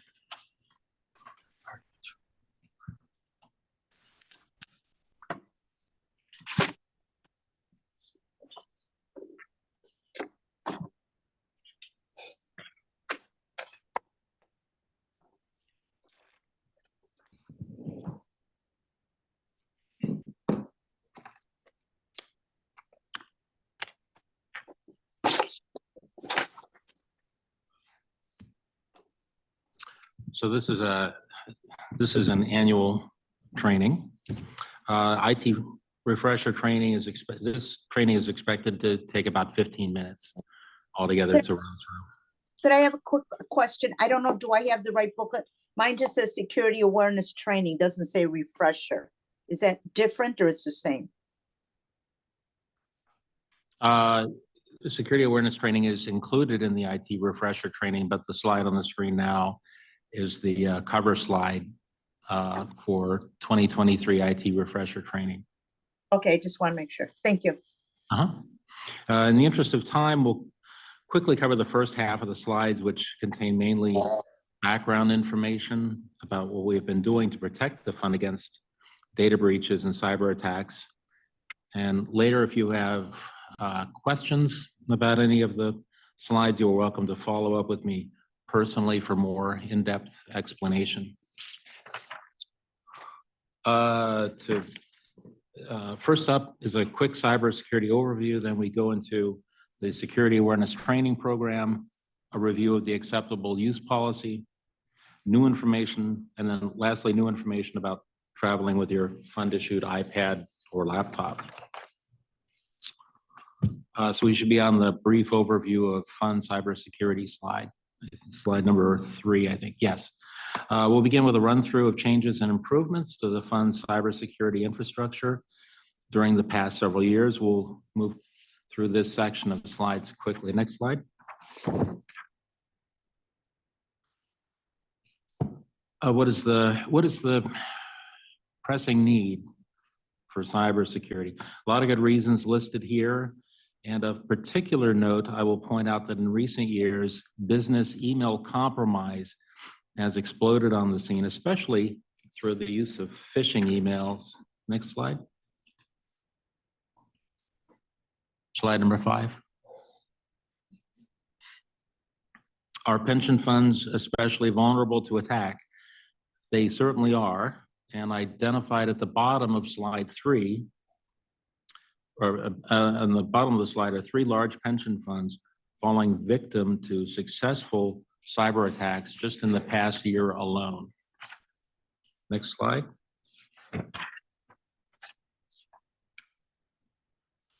What factors drive the need for continuous improvement? The ones listed here are all good ones. And another important reason I should mention is lower cyber insurance premiums as a driving factor. The better governance and documented controls the fund maintains, the less is paid out in annual cyber insurance premiums. Next slide.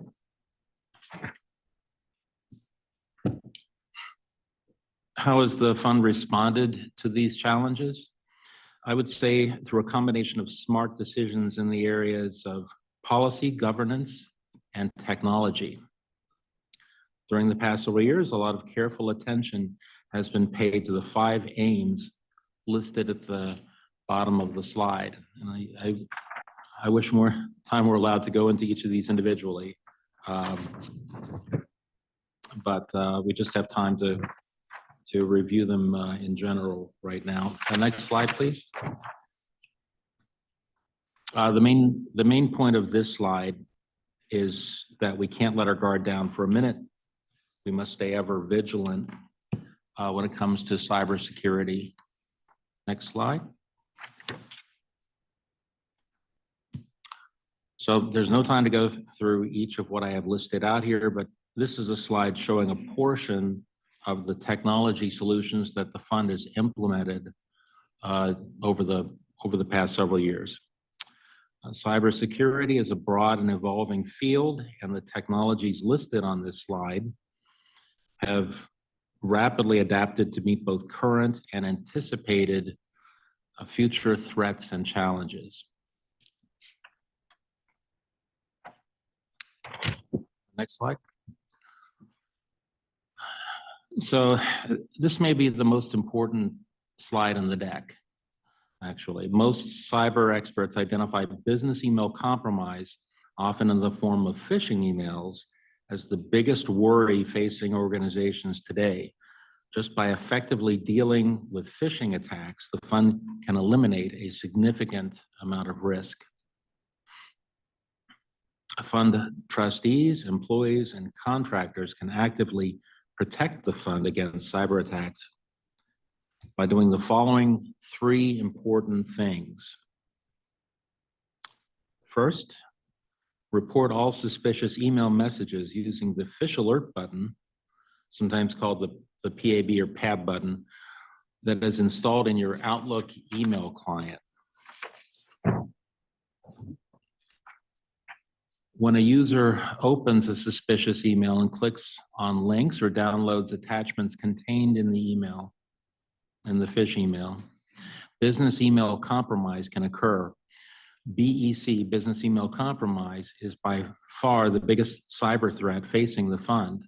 The majority of successful cyber attacks begin with personnel opening a fish email message which can then lead to stolen credentials, malware, viruses, data loss, and ransomware.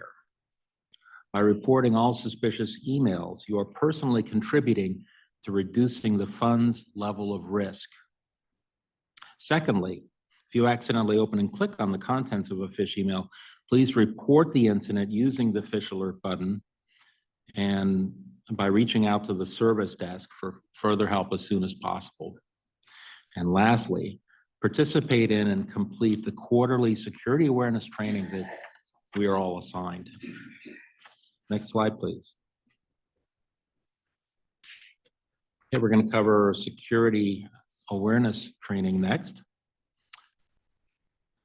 For the first slide, the first point on this slide about why it is needed, security awareness training prepares users to better handle common risks and threats, such as responding to phish emails or recognizing malware infections, spoofing, deception, or social engineering exploits. Knowing how to respond to everyday risks, such as these, is vital, since a successful attack could be detrimental and costly to the fund and to the fund's reputation. Everyone has a part in protecting the fund from cybersecurity threats. Next slide.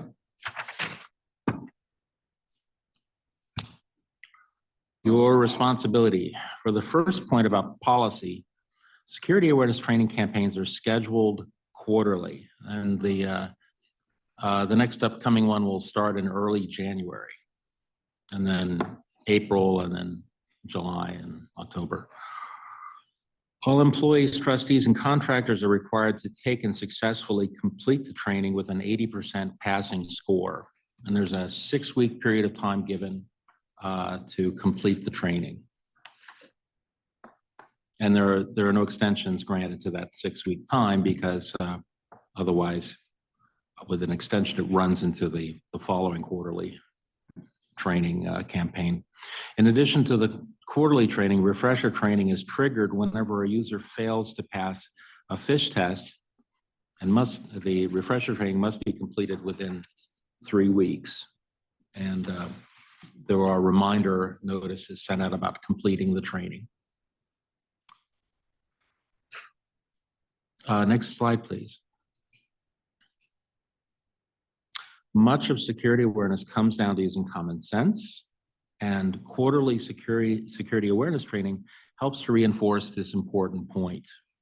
Preventing cyber attacks, improving compliance, and creating a secure fund culture and driving efficiency are the gains realized from practicing good cyber hygiene. Next slide, please.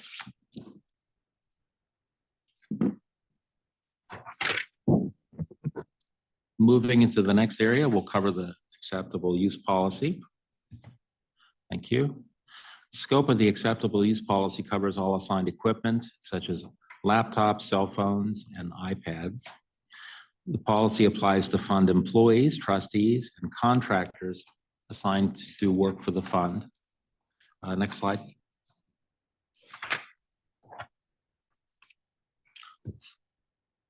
For the first point on the slide, good judgment includes avoiding taking unnecessary risks. So a good practice would be not using fund assets for personal business, which could very easily increase risk exposure. Using fund equipment for unintended or personal purposes also consumes resources that make using and maintaining the equipment more expensive. For the second point, there are several approved ways of reporting concerns. As mentioned before, phishing emails should be reported using the phish alert button in Outlook. Information security concerns having to do with suspected virus or malware infection can be reported to the fund's service desk, either by phone call or email or ticketing. Lastly, report information security concerns to the service desk, the information security team via email, or to the executive director. Next slide, please.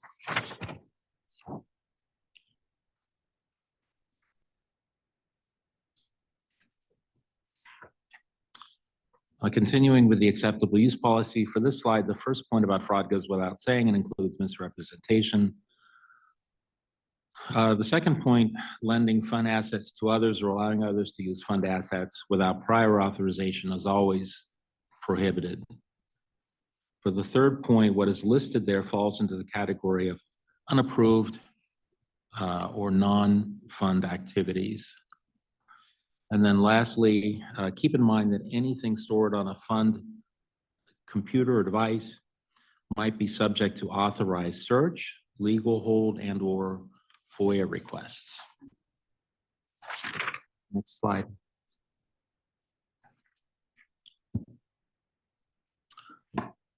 Public posting on behalf of the fund should be reviewed and approved by the ED, executive director, or communications team prior to posting.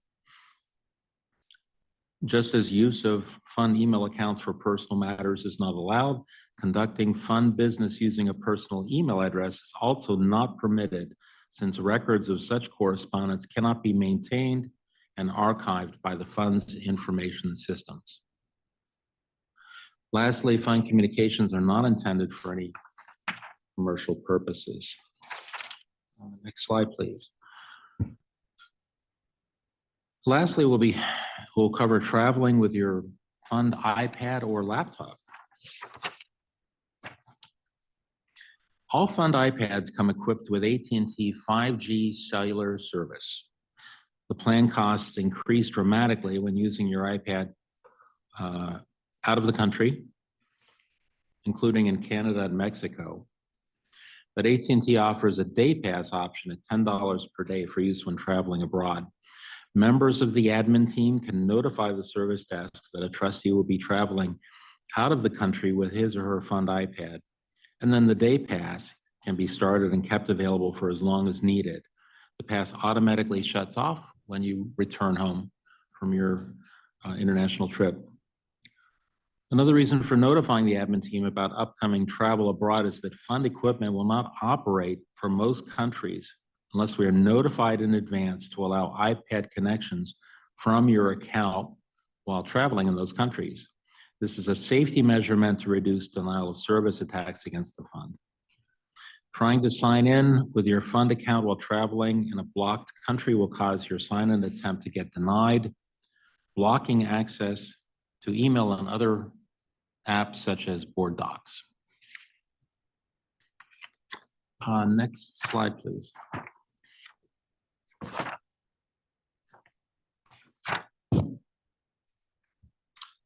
And one more slide.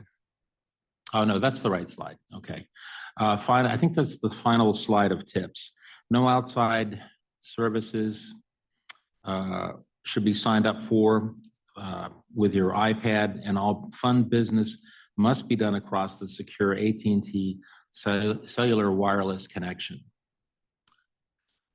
Lastly, always secure your fund equipment when traveling and promptly report any lost, damaged, or stolen equipment. Last slide. Thank you for your attention. I'm available later to answer any follow-up questions you may have about slides. Just one question, Dan, before you go. Can you comment about forwarding emails that could be phishing attempts? Well, any emails that get forwarded also are scanned by our email gateway, so they're treated the same as all incoming non-forwarded emails. So if you do receive a forwarded email, it's been scanned and reviewed by the email security gateway, and I would treat it with the same care as any other email. Emails sent from outside the organization have a banner at the top saying that to be careful opening and reading this email because it is coming from an outside source. That's and so that could be the case with forwarded emails as well. Although you won't see that email, or you won't see that banner if the message is forwarded internally from one fund account to another. Thank you, Dan. Brings us up. Michelle's gonna do crisis communications.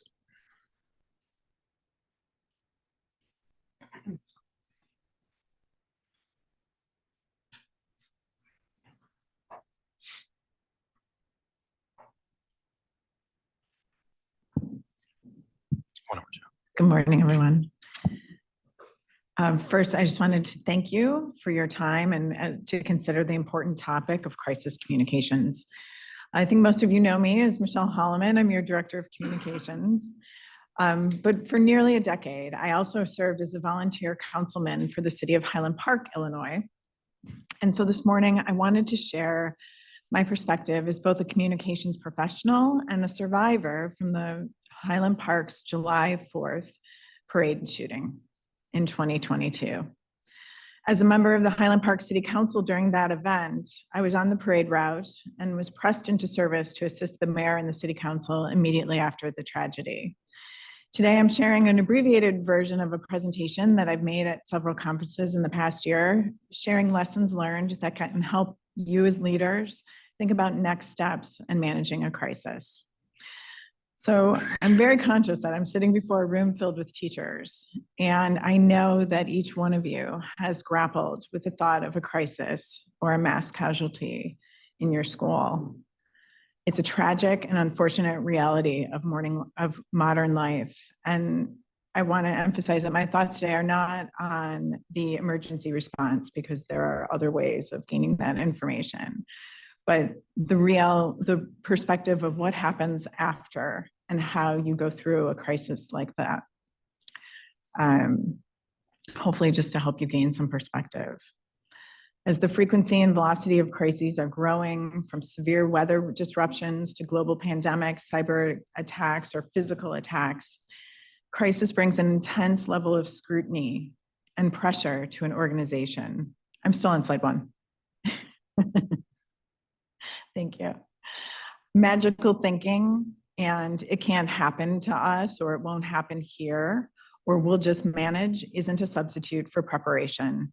And the work we undertake before a critical situation emerges can help organizations mitigate damage to stakeholder relations, reputation, and economic impact. All right, so next slide 2, please. So this morning, I'm going to walk through several steps in a crisis: preparing, recognizing, responding, regrouping, reflecting, and resilience. We'll start with preparing. Slide 3, please. So proactive measures taken before a critical situation emerges can play a vital role in mitigating the damage to stakeholders, reputation, and economic impact on organizations.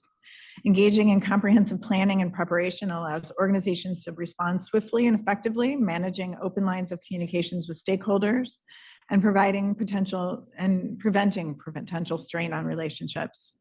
By having well-defined crisis management protocols in place, organizations can demonstrate their commitment to transparency, empathy, and accountability, and increase stakeholder trust. You know, when I give this presentation at other places, one of the things I say is, well, you should have a crisis communication plan and a business continuity plan in place, and how many have that? And so I asked the audience to raise their hands. But I'm glad that you can all raise your hands to those questions and answer affirmatively that we do have a business continuity plan in place, and we do have crisis communications policy in place.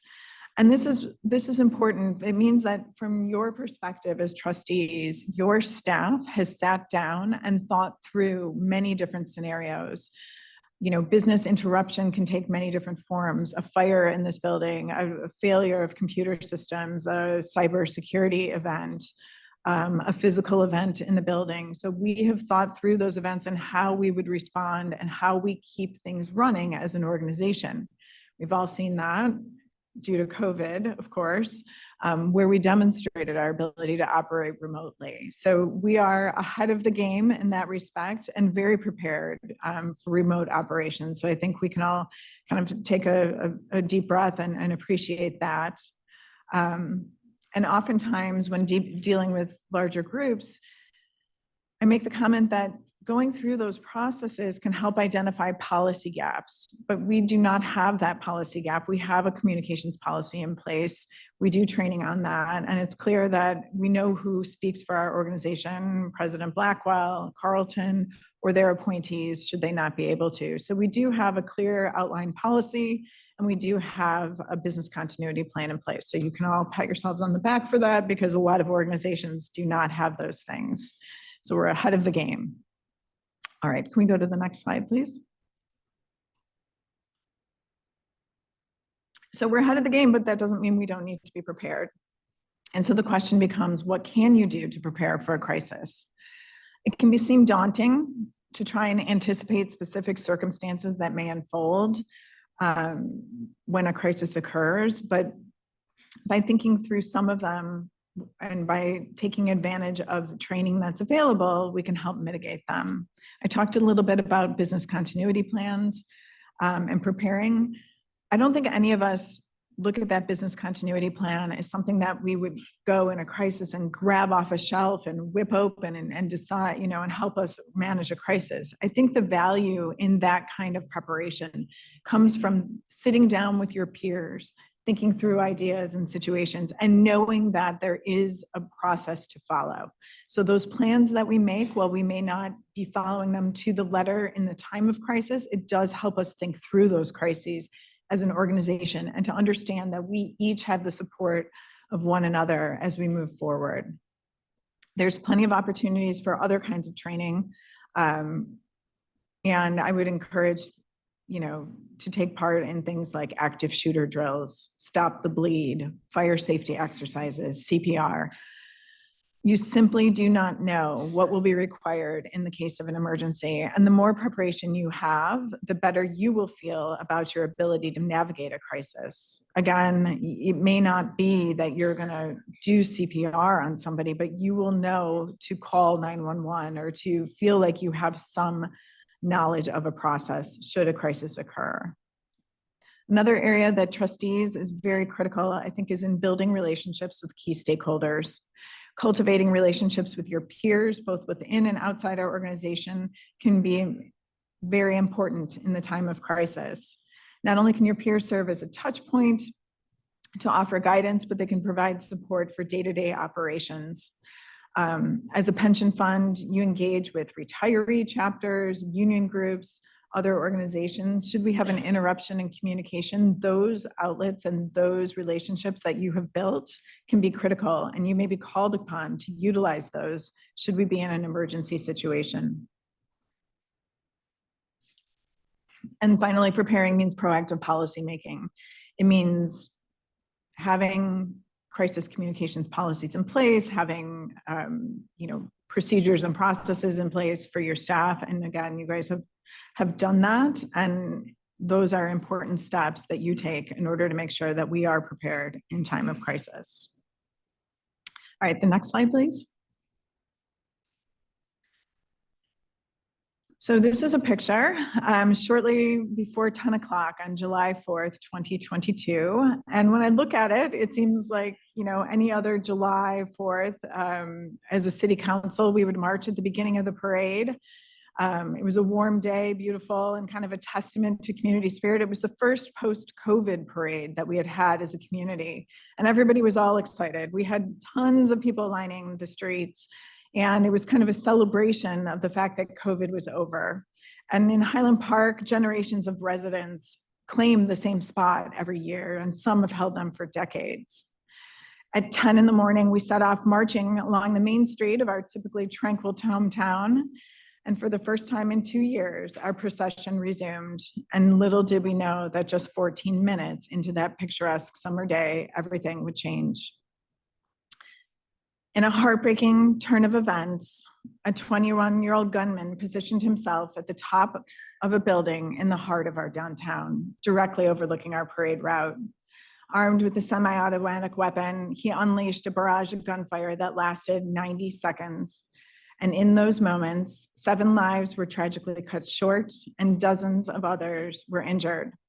Our community as a whole bore the wounds inflicted by this senseless act and continues to carry them.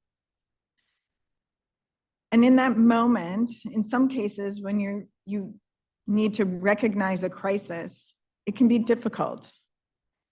It took us a minute.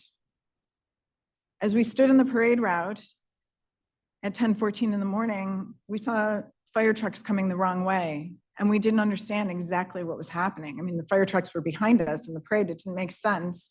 We thought, well, maybe there was a medical emergency.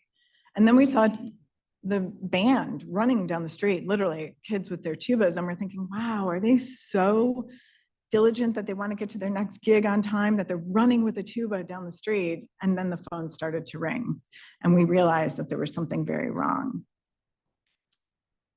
Our city manager told us that there had been shots fired in the heart of the business district. It was difficult to discern because of the 4th of July, and many people assumed these were firecrackers. Our city manager and mayor informed that the emergency personnel on the scene had initiated our emergency protocols as a city, and not if, but when, had arrived on our doorstep. And it was the moment when everything changed. Every crisis is different, but the one thing that all physical crimes have in common is that it takes time for first responders to arrive. And in Highland Park, that time is typically 5 minutes. Depending on where you work or live, it can range from 3 to 10 minutes or more. And in that time, the people on scene are first responders. And I realized as we stood there kind of stunned that we needed to act. We needed to take action. It was an emergency, and we had to move. We had thousands of people lining the street, and we, as members of the city council, became first responders. Next slide, please. My first action as a communicator was a simple one: get people to safety. And this is something that I'm sure everyone has learned in active shooter response: run, hide, fight. Young kids learn it in school, and they knew the drill well. The adults, ironically, took longer to respond. They couldn't grapple with it. Kids were literally grabbing their parents saying, we need to leave. And the parents were going, but I've got all my stuff. But the kids knew because they had trained for this. And unfortunately, they were some of our best responders. In a crisis, what comes down to is that you simply don't know how people will act. As we ran down the streets screaming, run, emergency, get out, people looked at us in shock. Why? Why do we have to go? I have my lawn chair here. I have a wristband. I'm planning on going to the party. And it's hard to get across something as simple as evacuating people. You think it would be easy. There's an emergency, get out. It's not. But in our case, we did what we could to clear the route and to step in to help.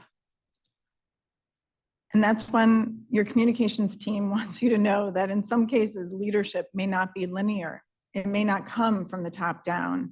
It may come from people on the scene who are acting as first responders. And those minutes are important.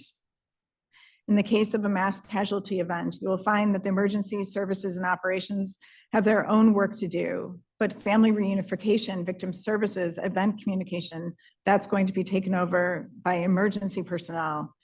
And it's in this instance that we have to find and stay in our lanes. Most municipalities have well-rehearsed disaster plans and account for the most immediate needs, from counseling to food. But there are a myriad of other responsibilities that an organization must take over in a time of crisis. And it's difficult sometimes to find where you fit in to that role. In times of crisis, effective leadership and communication are paramount to supporting your organization's strategy, and they will look to your communications team and your leadership, you, to help provide it. Next slide, please. In a crisis, the expectation is for an immediate response. Delaying communication can damage your organization's reputation and lead to the spread of false rumors and misinformation. Immediately following clearing the route, we called an emergency meeting of our city council. We knew at some point, our training reminded us that in order for the mayor to take extraordinary action, she needed the response of the city council. And the Open Meetings Act still applies. There is no exception to it because of an emergency. So we declared an emergency meeting. We had a secretary, we took notes, and we awarded or granted our mayor the power to take extraordinary action. During that time, that allowed her to, make purchases and do things above and beyond her normal operating authority. We knew that we needed to communicate quickly and frequently. In the case of Highland Park, we were descended upon by hundreds of officers from across state and federal agencies who directed the emergency response as we had a manhunt on our hands. Those agencies will take over a vast majority of the communications in the immediate aftermath of a tragedy. It is an active investigation, and they have specific protocols that they will follow. But we also had a community that was grieving, and a community that is used to hearing from our mayor, used to being a community of hearing from each other, of supporting each other. And so it was important that our mayor become front and center as part of those communications. It was essential to lead with empathy and to extend our condolences and grief to families and to thank first responders. So our mayor played an important role and shared an important voice in those communications. Also, in a situation like this, the media attention can be overwhelming. We woke up on the next morning of July 5th to find our town overrun by media personnel. CNN, every network had showed up on our doorstep, and they were expecting to hear from us. The press will seek contacts, information, and leads for their stories, and everyone who is a leader in an organization can become a target. That means that you will be approached by the media. Not only will you, but your family, your friends, anyone you have a contact with on social media. It can be a really difficult path to navigate. You'll get a phone call that you don't recognize the number. And even though you know our communications policy and you would forward those inquiries to me, this can happen. Hi, trustee. This is so-and-so from CNN. How are you doing? Oh, I'm okay. Oh, I'm so sorry to hear about the tragedy. I can't imagine what you're going through. And you respond with a, yes, it's been really difficult. We're barely functioning over here, but thank you. And a simple conversation and then you follow up with, but I can't speak with you. Please forward inquiries to my director of communications. And the reporter will take that conversation and turn that into a headline, which says, the leadership at CTPF is unable to cope, unable to function. You didn't think you were having that conversation. You did everything right, but you did share an empathetic moment with them. So my advice in a situation is in a crisis, let your information go to your voicemail, respond appropriately by forwarding us any inquiries. Also, be aware of your social media engagement. There is no such thing as a private social media group. We had screenshots being taken of various conversations and information that people were sharing. None of it intentional. People just wanting to share, feel that, empathy for victims, reach out. But those things can be taken out of context, and they can be shared in ways that aren't appropriate or aren't consistent with the messaging that your organization is sharing. Next slide, please. And this brings me to messaging matters. So when we say messaging matters, we want to make sure that it's important to keep in mind that the media response, while it could be overwhelming, we need to be consistent. We don't want to share with a single reporter. We want to share with all reporters. We want to make sure that everyone is getting information at the same time so that reporters don't feel left out. So your organization will be issuing media releases. We will be issuing information to the press, and we will be giving them information that's verified. This can be frustrating sometimes because people demand information immediately. As the social media response for our tragedy was happening in real time, it was difficult for people to not have information. That can be frustrating. But as the organization, we have to make sure what we provide is verified.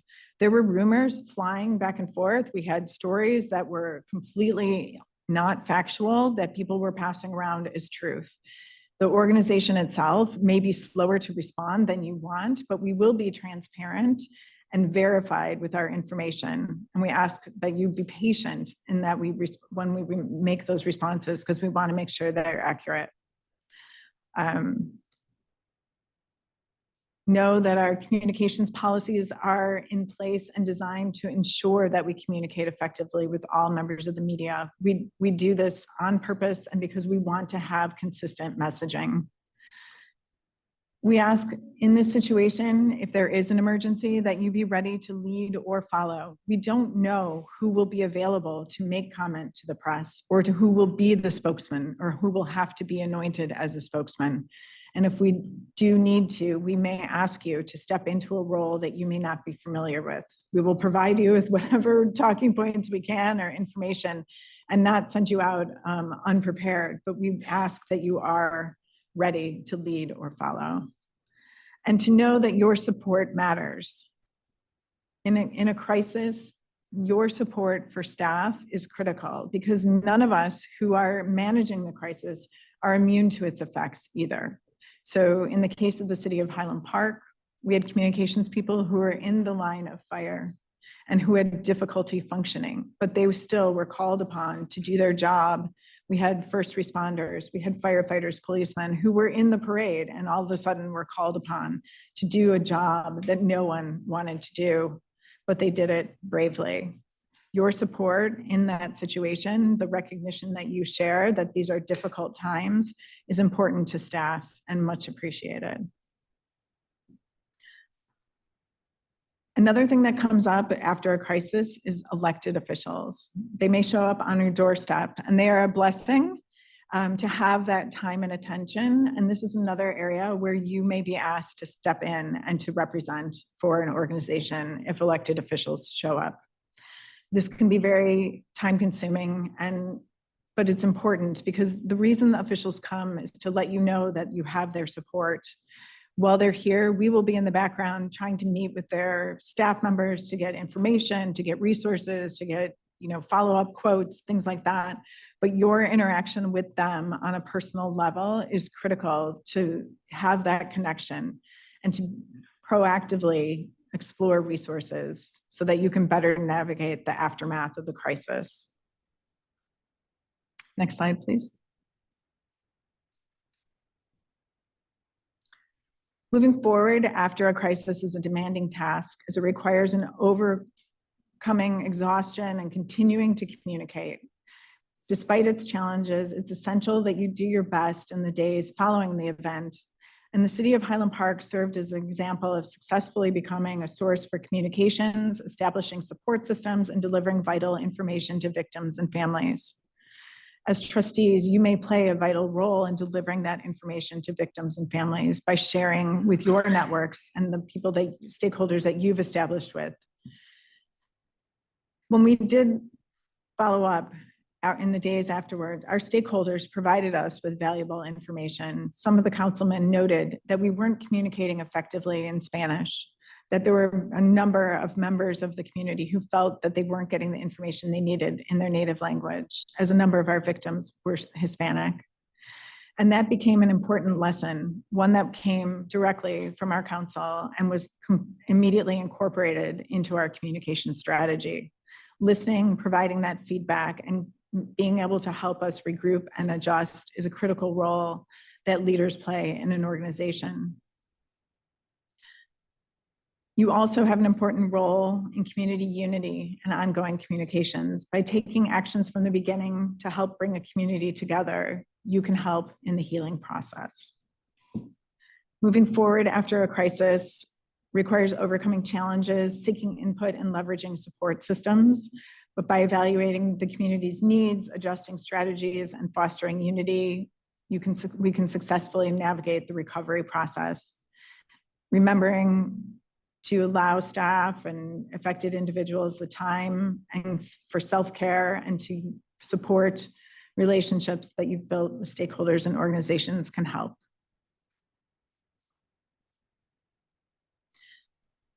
Next slide, please. An important process that you'll go through following a crisis is to reflect and to learn from that event. This is something that I would say needs to be given some time. The organization has to spend time moving forward before they can look back. We need to know that we can function and have our, restoration of our daily operations before we can look back. But that's something where the leaders, trustees of an organization can really focus a conversation around reflecting and understanding and learning from these experiences. Next slide, please. And if we do all those things right, hopefully it leads to resilience. Do you guys have the last slide? Okay. On July 4th of this year, we walked the parade route together as an organization with hundreds of members from the community. And it was a way to reclaim our parade and to let the community and the public know that we were shaken but not broken. The steps you take before, during, and after a crisis can lead you on this path to resilience. And I hope if you ever find yourself in a situation like we faced in Highland Park, you will know that we will emerge from it stronger and more resilient. Your world will be different, but your community will be stronger and help each other heal.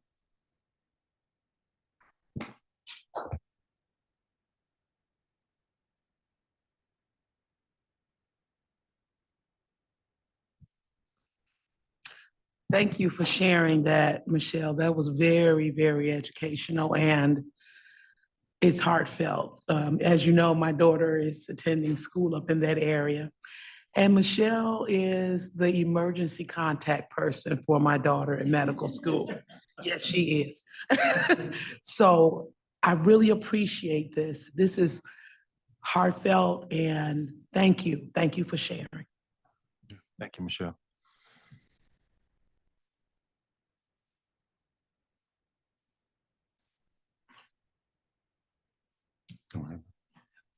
Hard to keep going after. I know, it's true. Wow. Okay, that takes us to, and thanks, Dan. Takes us where? Oh, wow. 9, executive session. Yeah. Okay. I just want to make sure, President Blackwell, did either co-host or host send me the email link for the executive session yet? Can you check there, please? It's on the calendar, or was it sent? Yeah, It said executive, check the calendar, and it should have been sent also, Maria. excuse me, to the executive director. I don't have my CTPF laptop. I'm working off my head, so I need them to send it again, to send it to my personal email. That's how I signed on today. Okay, I have your personal email. I'll forward it to you. Okay. Thank you. Okay, so I'd like to entertain a motion to go into executive session. So moved. Second. Motion was made by Trustee Washington, seconded by Trustee Price Ward.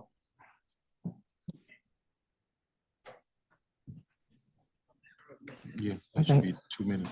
Trustee Barajas? Okay. Yes. Yes. Trustee Blackwell? Yes.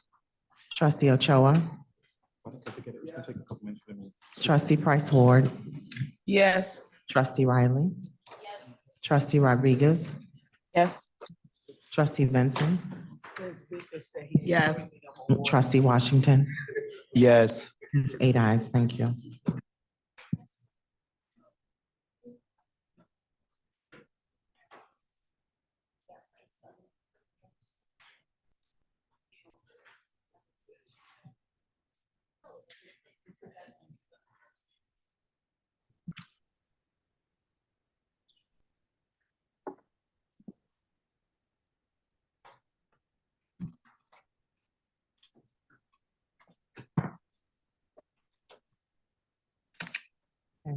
Trustee Barajas?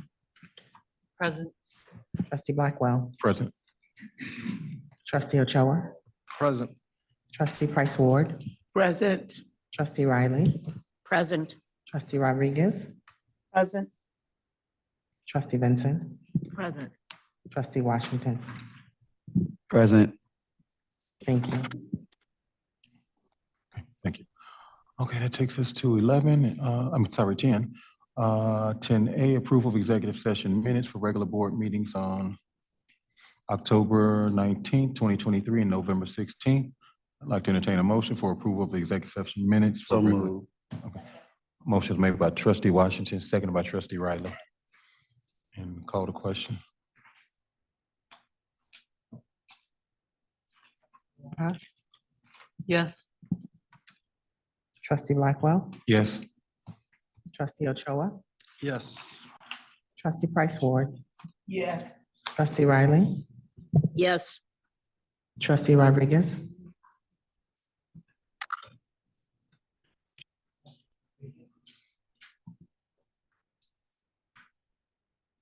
trustee Rodriguez, trustee Vincent, Okay, I'm sorry, hold on. No at this time. Yes. trustee Washington. Yes.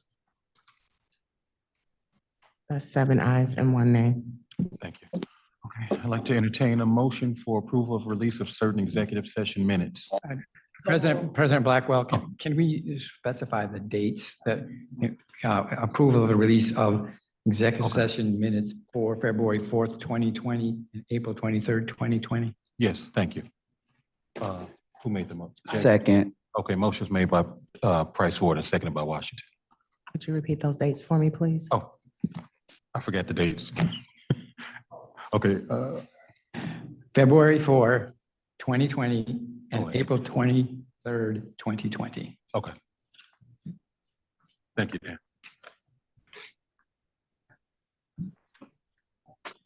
Yes, yes.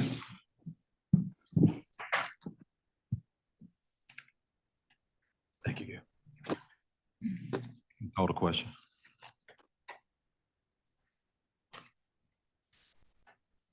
And who made the motion and second for that? I'm sorry. The motion and the second for that? It was made by Price Ward. Price Ward and seconded by Washington. Thank you.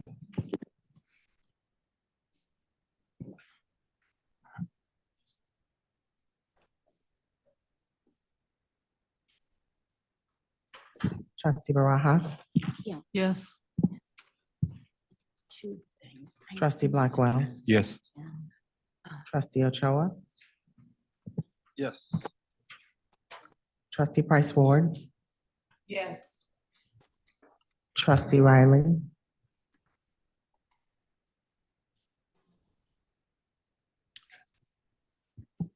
Did you say Riley or Rodriguez? Almost said like, try to say both. Riley.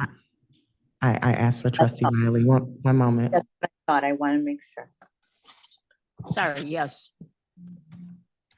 Trustee Rodriguez, Not at this, no, not at this time. trustee Vincent, Yes. trustee Washington. Yes. That is 7 ayes, 1 nay. Thank you. Thank you. Unfinished business? New business? Motion to adjourn? So move. Second. We don't need a second. Washington and Price Ward.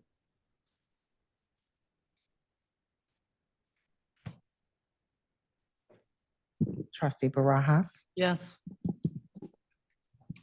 trustee Blackwell, Yes. trustee Ochoa, Yes. trustee Price Ward, trustee Riley, Yes. trustee Rodriguez, Yes. trustee Benson, Yes. trustee Washington. Yes. That's 8 ayes. Thank you. Thank you. Thank you, everyone.